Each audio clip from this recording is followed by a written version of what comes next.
ഇന്ന് രാത്രിയിൽ ബൈബിൾ പഠനത്തിനായി നമുക്ക് വീണ്ടും ഒരുമിച്ച് ഇപ്രകാരമായിരിക്കാൻ സ്വർഗത്തിലെ ദൈവം സഹായിച്ച കൃപകൾക്കായി സ്തോത്രം ചെയ്യുന്നു.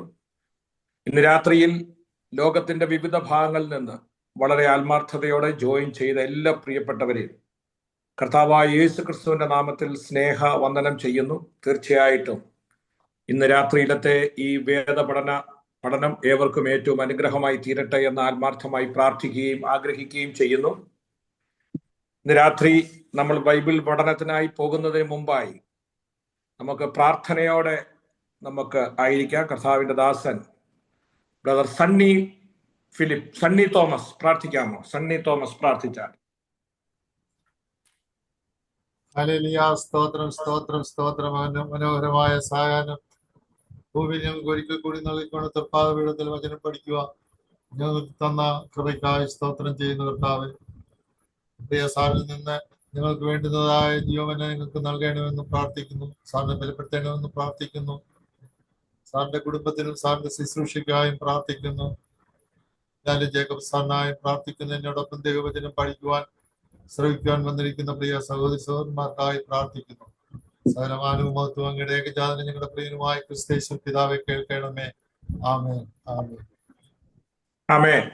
Price the lord. കർത്താവായ ദൈവനാമത്തിന് മഹത്വം ഉണ്ടാകട്ടെ. ഇന്ന് രാത്രിയിൽ ദൈവവചനത്തിന് വേണ്ടി ജോയിൻ ചെയ്തുകൊണ്ടിരിക്കുന്ന എല്ലാ പ്രിയപ്പെട്ടവരെ ഓർത്ത് ദൈവത്തിന് സ്തോത്രം ചെയ്യുന്നു. വളരെ ഉത്സാഹത്തോടെ ഈ ദൈവവചനത്തിന് വേണ്ടി നിങ്ങൾ കാണിക്കുന്ന എല്ലാ ഉത്സാഹത്തിനും നന്ദി. ദൈവം എല്ലാവരെയും സഹായിക്കുകയും അനുഗ്രഹിക്കുകയും ചെയ്യട്ടെ. ഇന്ന് രാത്രി നമ്മൾ പഠിക്കുന്ന വിഷയം വെളിപ്പാട് പുസ്തകമാണ്, ബുക്ക് ഓഫ് റെവലേഷൻ. ഇന്ന് കർത്താവിന്റെ ദാസൻ റവറൻഡ് ഡോക്ടർ CV ആൻഡ്രൂസ്, അദ്ദേഹം അനേക സോഷ്യൽ മീഡിയയുടെ ഈ ഓൺലൈൻ മാധ്യമത്തിലൂടെ ദൈവവചനം എടുക്കുന്ന യൂട്യൂബ് ചാനലുകളിലൊക്കെ ദൈവവചനം വളരെ ശക്തമായി എടുക്കുന്ന കർത്താവിന്റെ ദാസനാണ്. എല്ലാവർക്കും വളരെ സുപരിചിതനാണ്. ഇപ്പോൾ താൻ വിശ്രമ ജീവിതത്തിലാണ്. എങ്കിലും ഇന്ന് രാത്രിയിലും ഈ പ്രായത്തിലും ദൈവവചനം പഠിപ്പിക്കുവാൻ കാണിക്കുന്ന നല്ല സന്മനസ്സിനായി സ്തോത്രം ചെയ്യുന്നു. തുടർന്നുള്ള ദൈവിക പഠനത്തിനായി കർത്താവിന്റെ ദാസനെ വളരെ സ്നേഹത്തോടെ ആദരവോടെ ക്ഷണിക്കുന്നു.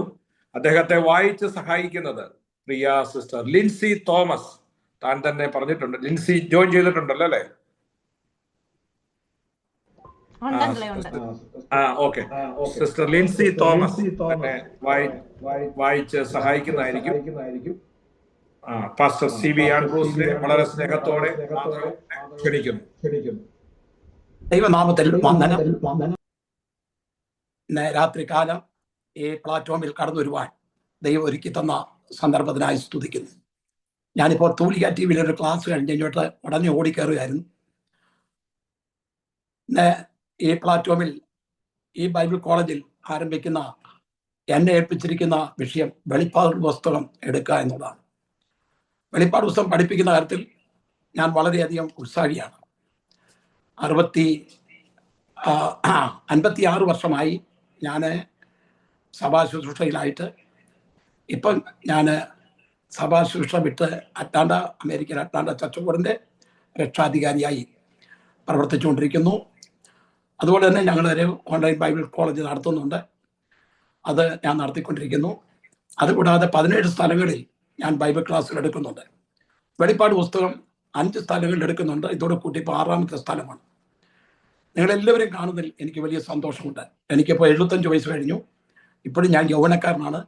എനിക്ക് പ്രായത്തിൻ്റെ യാതൊരു ക്ഷീണവും ഇല്ല. കർത്താവിൻ്റെ ശ്രേഷ്ഠദാസൻ പാസ്റ്റർ ലാലു ജേക്കബിനെ ഓർത്ത് ഞാൻ ദൈവത്തെ സ്തുതിക്കുന്നു. വർഷങ്ങൾക്ക് മുമ്പ് തന്നെ ഡൽഹി മുതൽ ഞങ്ങൾ സുഹൃത്തുക്കളാണ്. അദ്ദേഹത്തെ ഓർക്കുമ്പോൾ എനിക്ക് വലിയ സന്തോഷമുണ്ട്. അന്നും അദ്ദേഹം വലിയ ഒരു ഉത്സാഹിയായിരുന്നു. ദൈവത്തിൻ്റെ വചനത്തോട് വലിയ പ്രിയമുള്ള ഒരു കർത്താവിൻ്റെ ദാസനാണ്. തൻ്റെ യൗവന പ്രായത്തിൽ നല്ല സാക്ഷ്യം കീപ്പ് ചെയ്ത് കർത്താവിന് വേണ്ടി ഉത്സുകനായി പ്രവർത്തിച്ചുകൊണ്ടിരിക്കുന്ന ആ ദൈവദാസൻ ഇതിൻ്റെ ചുമതല ഏറ്റെടുത്തുകൊണ്ട് ഇത് പ്രസൈഡ് ചെയ്യുന്നതിൽ എനിക്ക് വലിയ സന്തോഷമുണ്ട്. അതുപോലെ തന്നെ അഗാപ്പെ ബൈബിൾ കോളേജിൻ്റെ പ്രസിഡന്റ് ആയിരിക്കുന്ന പാസ്റ്റർ ഷാജി കെ ദാനിയേൽ എൻ്റെ ഒരു സുഹൃത്താണ്. ഞങ്ങൾ ഒന്നിച്ച് അമേരിക്കയിൽ പ്രവർത്തിച്ചുകൊണ്ടിരിക്കുന്നു. അദ്ദേഹത്തിൻ്റെ പ്രവർത്തനങ്ങൾ വളരെ ശ്രേഷ്ഠതയും ശക്തിയുള്ളതാണ്. അനേക ഗാനങ്ങൾ എഴുതിയ കർത്താവിൻ്റെ ദാസനാണ്. നമ്മൾ അധികം മുഖവര പറഞ്ഞ് സമയം കളയാൻ തക്കണം ആഗ്രഹിക്കുന്നില്ല. ഇന്ന് രാത്രികാലം എനിക്ക് ലഭിച്ചിരിക്കുന്ന 1 മണിക്കൂർ കൊണ്ട് വെളിപ്പാട് പുസ്തകത്തിന്റെ മുഖവിര ഒന്ന് പറഞ്ഞു തീർക്കണം. എൻ്റെ കെയറോപ്പിൽ ഞാൻ 20,000 പേർക്ക് ഇതിന്റെ ഫ്ലയർ അയച്ചു കൊടുക്കുന്നുണ്ടായി. അതുകൊണ്ട് മറ്റു സ്ഥലങ്ങളിൽ എൻ്റെ ക്ലാസ്സുകൾ അറ്റൻഡ് ചെയ്തുകൊണ്ടിരിക്കുന്ന പല പ്രിയപ്പെട്ടവരും ഇതിൻ്റെ അകത്ത് പ്രവേശിച്ചിട്ടുണ്ട്. എല്ലാ പ്രിയപ്പെട്ടവർക്കും, എല്ലാ കർത്തൃദാസന്മാർക്കും, എല്ലാ സഹോദരി സഹോദരന്മാർക്കും വേഗം വരുന്ന കർത്താവായ യേശു ക്രിസ്തുവിന്റെ നാമത്തിൽ ആദ്യമായി വന്ദനം അറിയിക്കുകയാണ്. ആരുടെയും പേരുകൾ ഇനി എടുത്തു പറയാൻ തക്കാണ് സമയമില്ല. കാരണം ദൈവം ഇതൊരു ബൈബിൾ കോളേജ് ആണല്ലോ, അതിന്റെ സ്റ്റാൻഡേർഡ് അനുസരിച്ച് വേണം നമുക്ക് മുൻപോട്ട് പോകാൻ. വെളിപ്പാട് പുസ്തകം 1-ാം അധ്യായം 1 മുതൽ 3 വരെയുള്ള വാക്യങ്ങൾ വായിച്ചാട്ടെ. യേശുക്രിസ്തുവിന്റെ വെളിപ്പാട്. വേഗത്തിൽ സംഭവിപ്പാനുള്ളത് തന്റെ ദാസന്മാരെ കാണിക്കേണ്ടതിന് ദൈവം അത് അവന് കൊടുത്തു. അവൻ അത് തന്റെ ദൂതൻ മുഖാന്തരം അയച്ച് തന്റെ ദാസനായ യോഹന്നാന് പ്രദർശിപ്പിച്ചു. അവൻ ദൈവത്തിന്റെ വചനവും യേശുക്രിസ്തുവിന്റെ സാക്ഷ്യവുമായി താൻ കണ്ടതൊക്കെയും സാക്ഷീകരിച്ചു. ഈ പ്രവചനത്തിന്റെ വാക്കുകളെ വായിച്ച് കേൾപ്പിക്കുന്നവനും കേൾക്കുന്നവരും അതിൽ എഴുതിയിരിക്കുന്നത് പ്രമാണിക്കുന്നവരും ഭാഗ്യവന്മാർ. സമയമടുത്തിരിക്കുന്നു. എൻ്റെ പ്ലാറ്റ്ഫോമിൽ അത് എൻ്റെ ശുശ്രൂഷയെ സഹായിക്കുന്ന ഒരു പൈതലാണ്, നല്ലൊരു പാട്ടുകാരിയാണ്. അനേക പ്ലാറ്റ്ഫോമിൽ എന്നെ സഹായിച്ചുകൊണ്ടിരിക്കുന്നു. ഞാൻ ഈ വെളിപ്പാട് പുസ്തകം ആരംഭിക്കുമ്പോൾ ഇന്ന് രാത്രിക്കാലം ഒരു മുഖവര പറയാനേ ഒക്കത്തുള്ളൂ. എൻ്റെ വെളിപ്പാട് പുസ്തകത്തിന്റെ ക്ലാസ്സുകൾ 366 ക്ലാസ്സുകളാണ്. പക്ഷെങ്കിൽ 6 മാസത്തെ ഈ സെമസ്റ്ററിൽ എങ്ങനെ അത് മുൻപോട്ട് കൊണ്ടുപോകും, വളരെ ഓരോ വാചകങ്ങളും എടുത്ത് വ്യാഖ്യാനിച്ചാണ് പഠിപ്പിക്കുന്നത്. ഒരു സംശയമില്ലാത്ത നിലയിൽ അനേക വെളിപ്പാടത്തെക്കുറിച്ച് എല്ലാവർക്കും സംശയങ്ങളുണ്ട്. എന്നാൽ ഞാൻ എടുക്കുന്ന ക്ലാസ്സിൽ ഇങ്ങോട്ട് ചോദ്യം ചോദിക്കാനില്ലാതെ പറഞ്ഞു സംശയം തീർത്ത് എന്തൊക്കെയാണ് സംശയം നിങ്ങൾ ചോദിക്കാൻ പോകുന്നെന്നും നിങ്ങളുടെ മനസ്സിൽ എന്തൊക്കെയാണ് സംശയങ്ങൾ വരുന്നെന്നും എനിക്കറിയാം. കാരണം ഞാൻ കഴിഞ്ഞ 57 വർഷം കൊണ്ട് കണ്ടുകൊണ്ടിരിക്കുന്നതാണ്. അതുകൊണ്ട് ആ സംശയങ്ങളെല്ലാം അങ്ങോട്ട് പറഞ്ഞ് പഠിപ്പിക്കുകയാണ് ഞാൻ ചെയ്തുകൊണ്ടിരിക്കുന്നത്. വെളിപ്പാട് പുസ്തകം ക്ലാസ് എടുക്കുമ്പോൾ പലപ്പോഴും അത് പഠിക്കാൻ തക്കൊന്നും സാത്താൻ നമ്മളെ സമ്മതിക്കുകയില്ല. കാരണം 2 പുസ്തകത്തോട് സാത്താൻ ഭയങ്കര വെറുപ്പാണ്. ഒന്ന് ഉൽപ്പത്തി പുസ്തകം, 2 വെളിപ്പാട് പുസ്തകം. ഉൽപ്പത്തി പുസ്തകം വായിക്കാൻ പഠിപ്പിക്കുമ്പോൾ സാത്താൻ അത് കേൾക്കാൻ തക്കൊന്നും നമ്മളെ സമ്മതിക്കത്തില്ല. അന്നേരം നിങ്ങളെല്ലാം ഈ ബൈബിൾ കോളേജിലെ വിദ്യാർത്ഥികളായതുകൊണ്ട് ഞാൻ ആരംഭത്തിൽ ഓർമ്മിക്കുകയാണ്, സാത്താനെ നമ്മൾ ജയിക്കണം. കാരണം ഉൽപ്പത്തി പുസ്തകത്തിലാണ് സാത്താന്റെ വീഴ്ചയെക്കുറിച്ച് പറഞ്ഞിരിക്കുന്നത്. അവന്റെ വീഴ്ചയെക്കുറിച്ച് കേൾപ്പിക്കാതിരിപ്പാൻ തക്കൊണ്ണം സാത്താൻ വളരെയധികം പരിശ്രമിക്കും. ഈ പുസ്തകത്തോട് സാത്താന് ഭയങ്കര വെറുപ്പാണ്. അതുകൊണ്ട് യോഗത്തിലിരിക്കുമ്പോൾ ഉറക്കം വരുത്തുക, കോട്ടുവ വിടുക, അലക്ഷ്യമായിരിക്കുക, ഇടയ്ക്ക് ഓഫ് ചെയ്യുക, ഇടയ്ക്ക് ഓണാക്കുക, ഇതൊക്കെ ശത്രു നമ്മുടെ മനസ്സിൽ കൊണ്ട് ഇതൊന്നും അധികം ശ്രദ്ധിക്കേണ്ട, നമ്മുടെ ശ്രദ്ധയെ അകറ്റി കളയുന്നു. അതിനെ ദൈവമക്കൾ വിജയിക്കണം. അതുപോലെ വെളിപ്പാട് പുസ്തകത്തോട് സാത്താൻ ഭയങ്കര വെറുപ്പാണ്. അതിന്റെ കാരണം എന്താണെന്ന് ചോദിച്ചാൽ സാത്താന്റെ അന്ത്യ ന്യായവിധിയെക്കുറിച്ച് പറഞ്ഞിരിക്കുന്ന വെളിപ്പാട് പുസ്തകത്തിൽ സാത്താൻ തന്നെ അറിയാം തനിക്ക് ഇനിയും അല്പകാലമേ ഉള്ളൂ എന്നറിഞ്ഞ് മഹാക്രോധത്തോടെ ഇറങ്ങി വന്നിരിക്കുന്നു എന്നാണ് വെളിപ്പാട് പുസ്തകം 12-ാം അധ്യായം 11-ാമത്തെ വാക്യത്തിൽ വായിക്കുന്നത്. അപ്പൊ സാത്താന് തന്റെ സമയത്തെക്കുറിച്ച് നല്ല നിശ്ചയമുണ്ട്.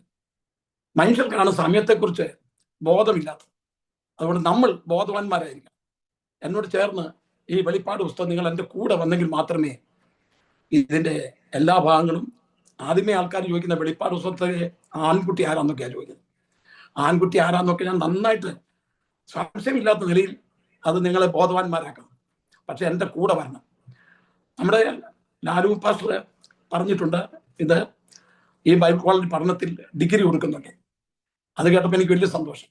പക്ഷെങ്കിൽ ഞാൻ ഇടുന്ന എക്സാമിനേഷനിൽ എൻ്റെ ക്ലാസ്സിൽ പാസ്സാകുന്നവർക്ക് ഞാൻ കാഷ് അവാർഡ് കൊടുക്കുന്നുണ്ട്. അതുകൊണ്ട് അത് ഞാൻ പലയിടത്തും ക്ലാസ് എടുക്കുന്നുണ്ട്.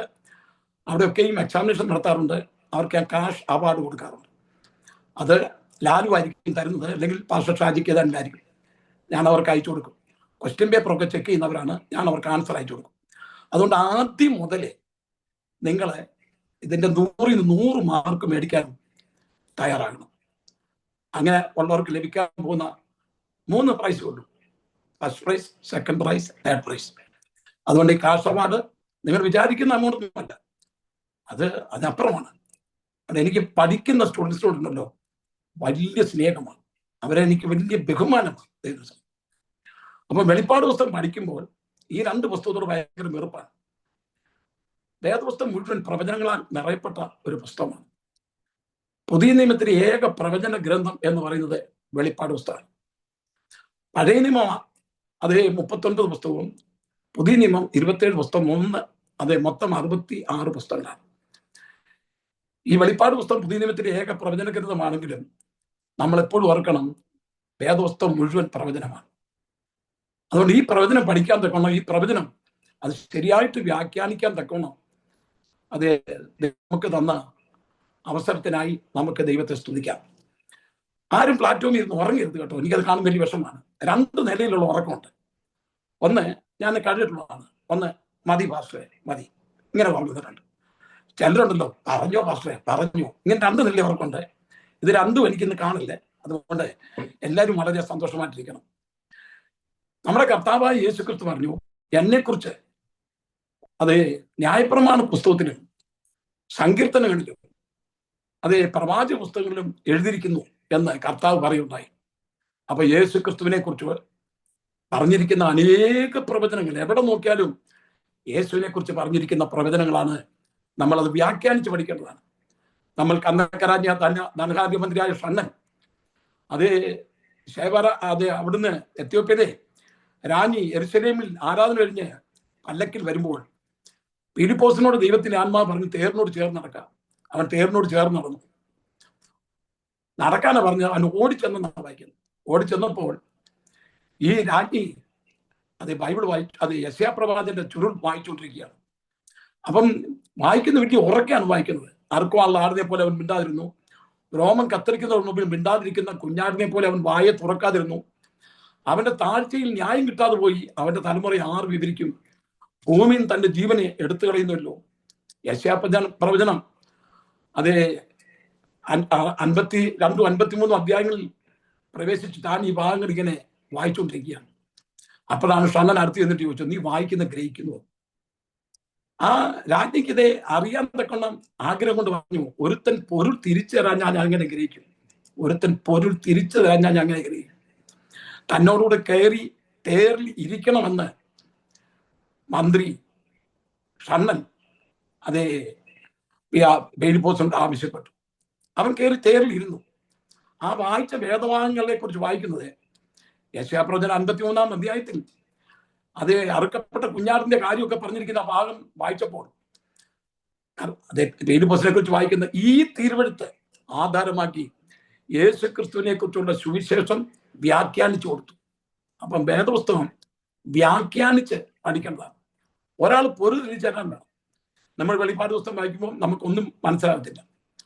എന്നാൽ അതിൽ പറഞ്ഞിരിക്കുന്ന മൃഗം, അതിൽ പറഞ്ഞിരിക്കുന്ന സ്ത്രീയും ആൺകുട്ടി, 13-ാം അധ്യായത്തിൽ പറഞ്ഞിരിക്കുന്ന മൃഗം, ഇതൊക്കെ ആരാണെന്ന് ഒരാൾ പൊരുൾ തിരിച്ചറിയേണ്ട ആവശ്യമാണ്. അങ്ങനെ പഠിപ്പിക്കാൻ തക്കവണ്ണം എന്നെക്കാൾ മിടുക്കരായ, ഞാൻ ഒരു മിടുക്കനാന്ന് ഞാൻ പറയുന്നില്ല, ഞാൻ പഠിപ്പിച്ച് പരിചയമുണ്ട്, എന്നെക്കാൾ സമർത്ഥരായ അധ്യാപകരുള്ളപ്പോൾ എന്നെ ഈ പ്ലാറ്റ്ഫോമിൽ കൊണ്ടുവന്ന ദൈവദാസന്മാർക്ക് വളരെയധികം നന്ദി അറിയിക്കുന്നു. വെളിപ്പാട് പുസ്തകത്തിന്റെ ഒരു പ്രത്യേകത എന്താന്ന് ചോദിച്ചാൽ, ഈ വെളിപ്പാട് പുസ്തകം മറ്റു പുസ്തകങ്ങളെല്ലാം ഒരാൾ പറഞ്ഞു കൊടുത്തൊക്കെ എഴുതിയാണ്. പൗലോസിന്റെ ചില ലേഖനമൊക്കെ പൗലോസ് തന്നെ എഴുതിയല്ല, പൗലോസ് മറ്റൊരാളെ കൊണ്ട് എഴുതിപ്പിക്കായിരുന്നു, താൻ പറഞ്ഞു കൊടുക്കുകയായിരുന്നു, എഴുതിപ്പിക്കുകയായിരുന്നു. യൂദായുടെ ലേഖനം 1-ാം അധ്യായം 3-ാമത്തെ വാക്യം ഞാൻ അവസാനമാണ് ഡെൻസിക്ക് അയച്ചു കൊടുത്തത്. യൂദ ഈ ലേഖനം എഴുതുവാൻ തക്കണം ആഗ്രഹിച്ചത് അതിന്റെ 3-ാമത്തെ വാക്യത്തിൽ ഇങ്ങനെ വായിക്കുന്നു. വായിച്ച മോളെ.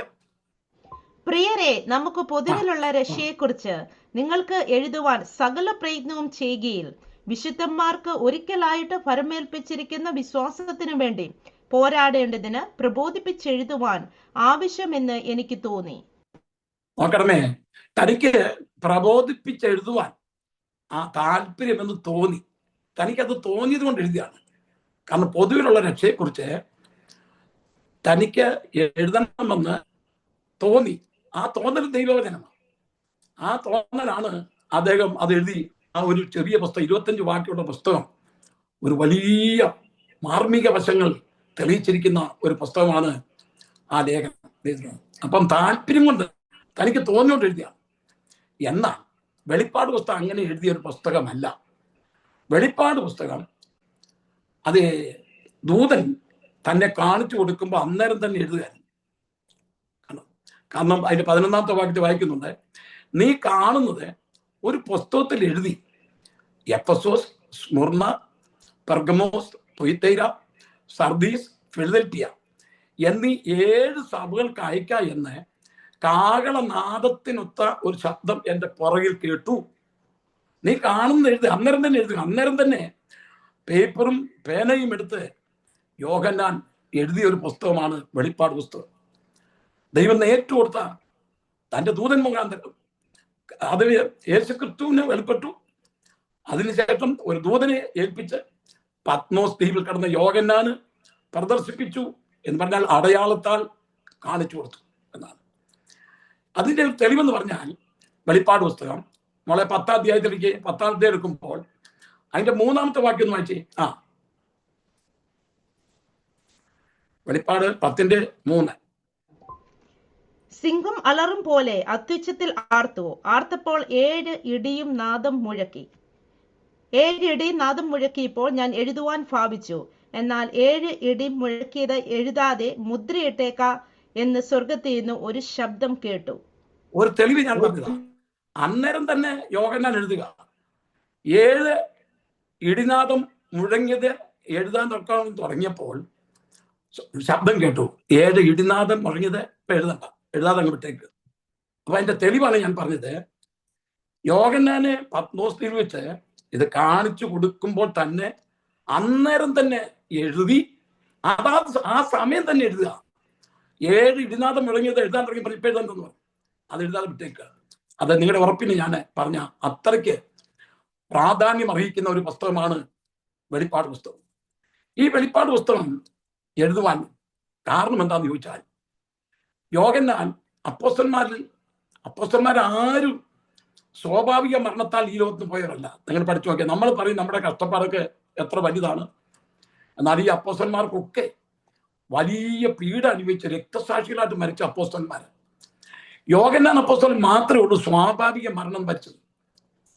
തന്നെ എഫെസോസ് സഭയിലെ വരെ മൂപ്പനായിരിക്കുന്ന സന്ദർഭത്തിൽ തന്നെ അന്നത്തെ ഡൊമീഷ്യൻ ചക്രവർത്തി, അത് AD 85 മുതൽ 96 വരെ വലിയ പീഡനം നടന്നുകൊണ്ടിരിക്കുന്ന ഡൊമീഷ്യൻ ചക്രവർത്തിയുടെ കാലത്ത് വലിയ പീഡനം നടന്നുകൊണ്ടിരിക്കുന്ന ഒരു കാലഘട്ടമായിരുന്നു. ഡൊമീഷ്യൻ ചക്രവർത്തി അത് ഡിക്ലെയർ ചെയ്തു, ഡൊമീഷ്യൻ ചക്രവർത്തിയെ ദൈവമായിട്ട് ആരാധിക്കണം. 10 ചക്രവർത്തിമാരുള്ള പീഡ റോമിൽ ദൈവമക്കൾ അത് അനുഭവിക്കുന്നതായിട്ട് തോന്നി. അത് ഡൊമീഷ്യൻ ചക്രവർത്തി ഭരണം നടത്തിക്കൊണ്ടിരിക്കുന്ന കാലത്താണ് തന്നെ ദൈവമായിട്ട് ആരാധിക്കണമെന്ന് ഒരു പ്രസ്താവന ചെയ്തു. അങ്ങനെ ഡൊമീഷ്യൻ ചക്രവർത്തിയെ ദൈവമെന്ന് വിളിച്ച് ആരാധിച്ചില്ലെങ്കിൽ, അത് അംഗീകരിച്ചില്ലെങ്കിൽ അവരെ കൊന്നുകളവാൻ തക്കുന്ന കൽപ്പന പുറപ്പെടുവിച്ചിരിക്കുകയാണ്. അങ്ങനെ ഇരിക്കുമ്പോഴാണ് യോഹന്നാൻ അപ്പോസ്തലനെ വിളിച്ചോണ്ട് വന്നു. നീ യേശുവിനെ തള്ളി പറയണം എന്ന് പറഞ്ഞു. ഞാൻ എഫെസോസ് സഭയുടെ മൂപ്പനായിരിക്കുന്ന സമയമാണ്.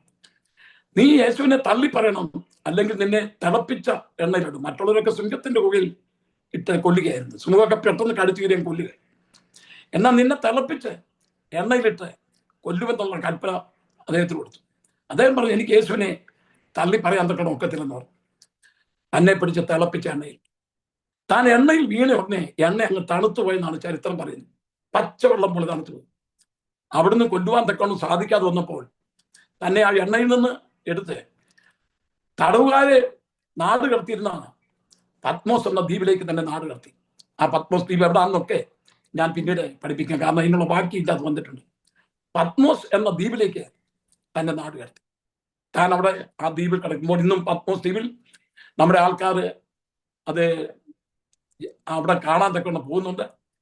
യോഹന്നാൻ അപ്പോസ്തലൻ കടന്ന ആ ഗുഹയിൽ അവർ ആരാധന നടത്തിയിട്ടുണ്ട്. അവിടെ ഒരു പള്ളി പോലെ പണിയിച്ചിരിക്കുകയാണ്.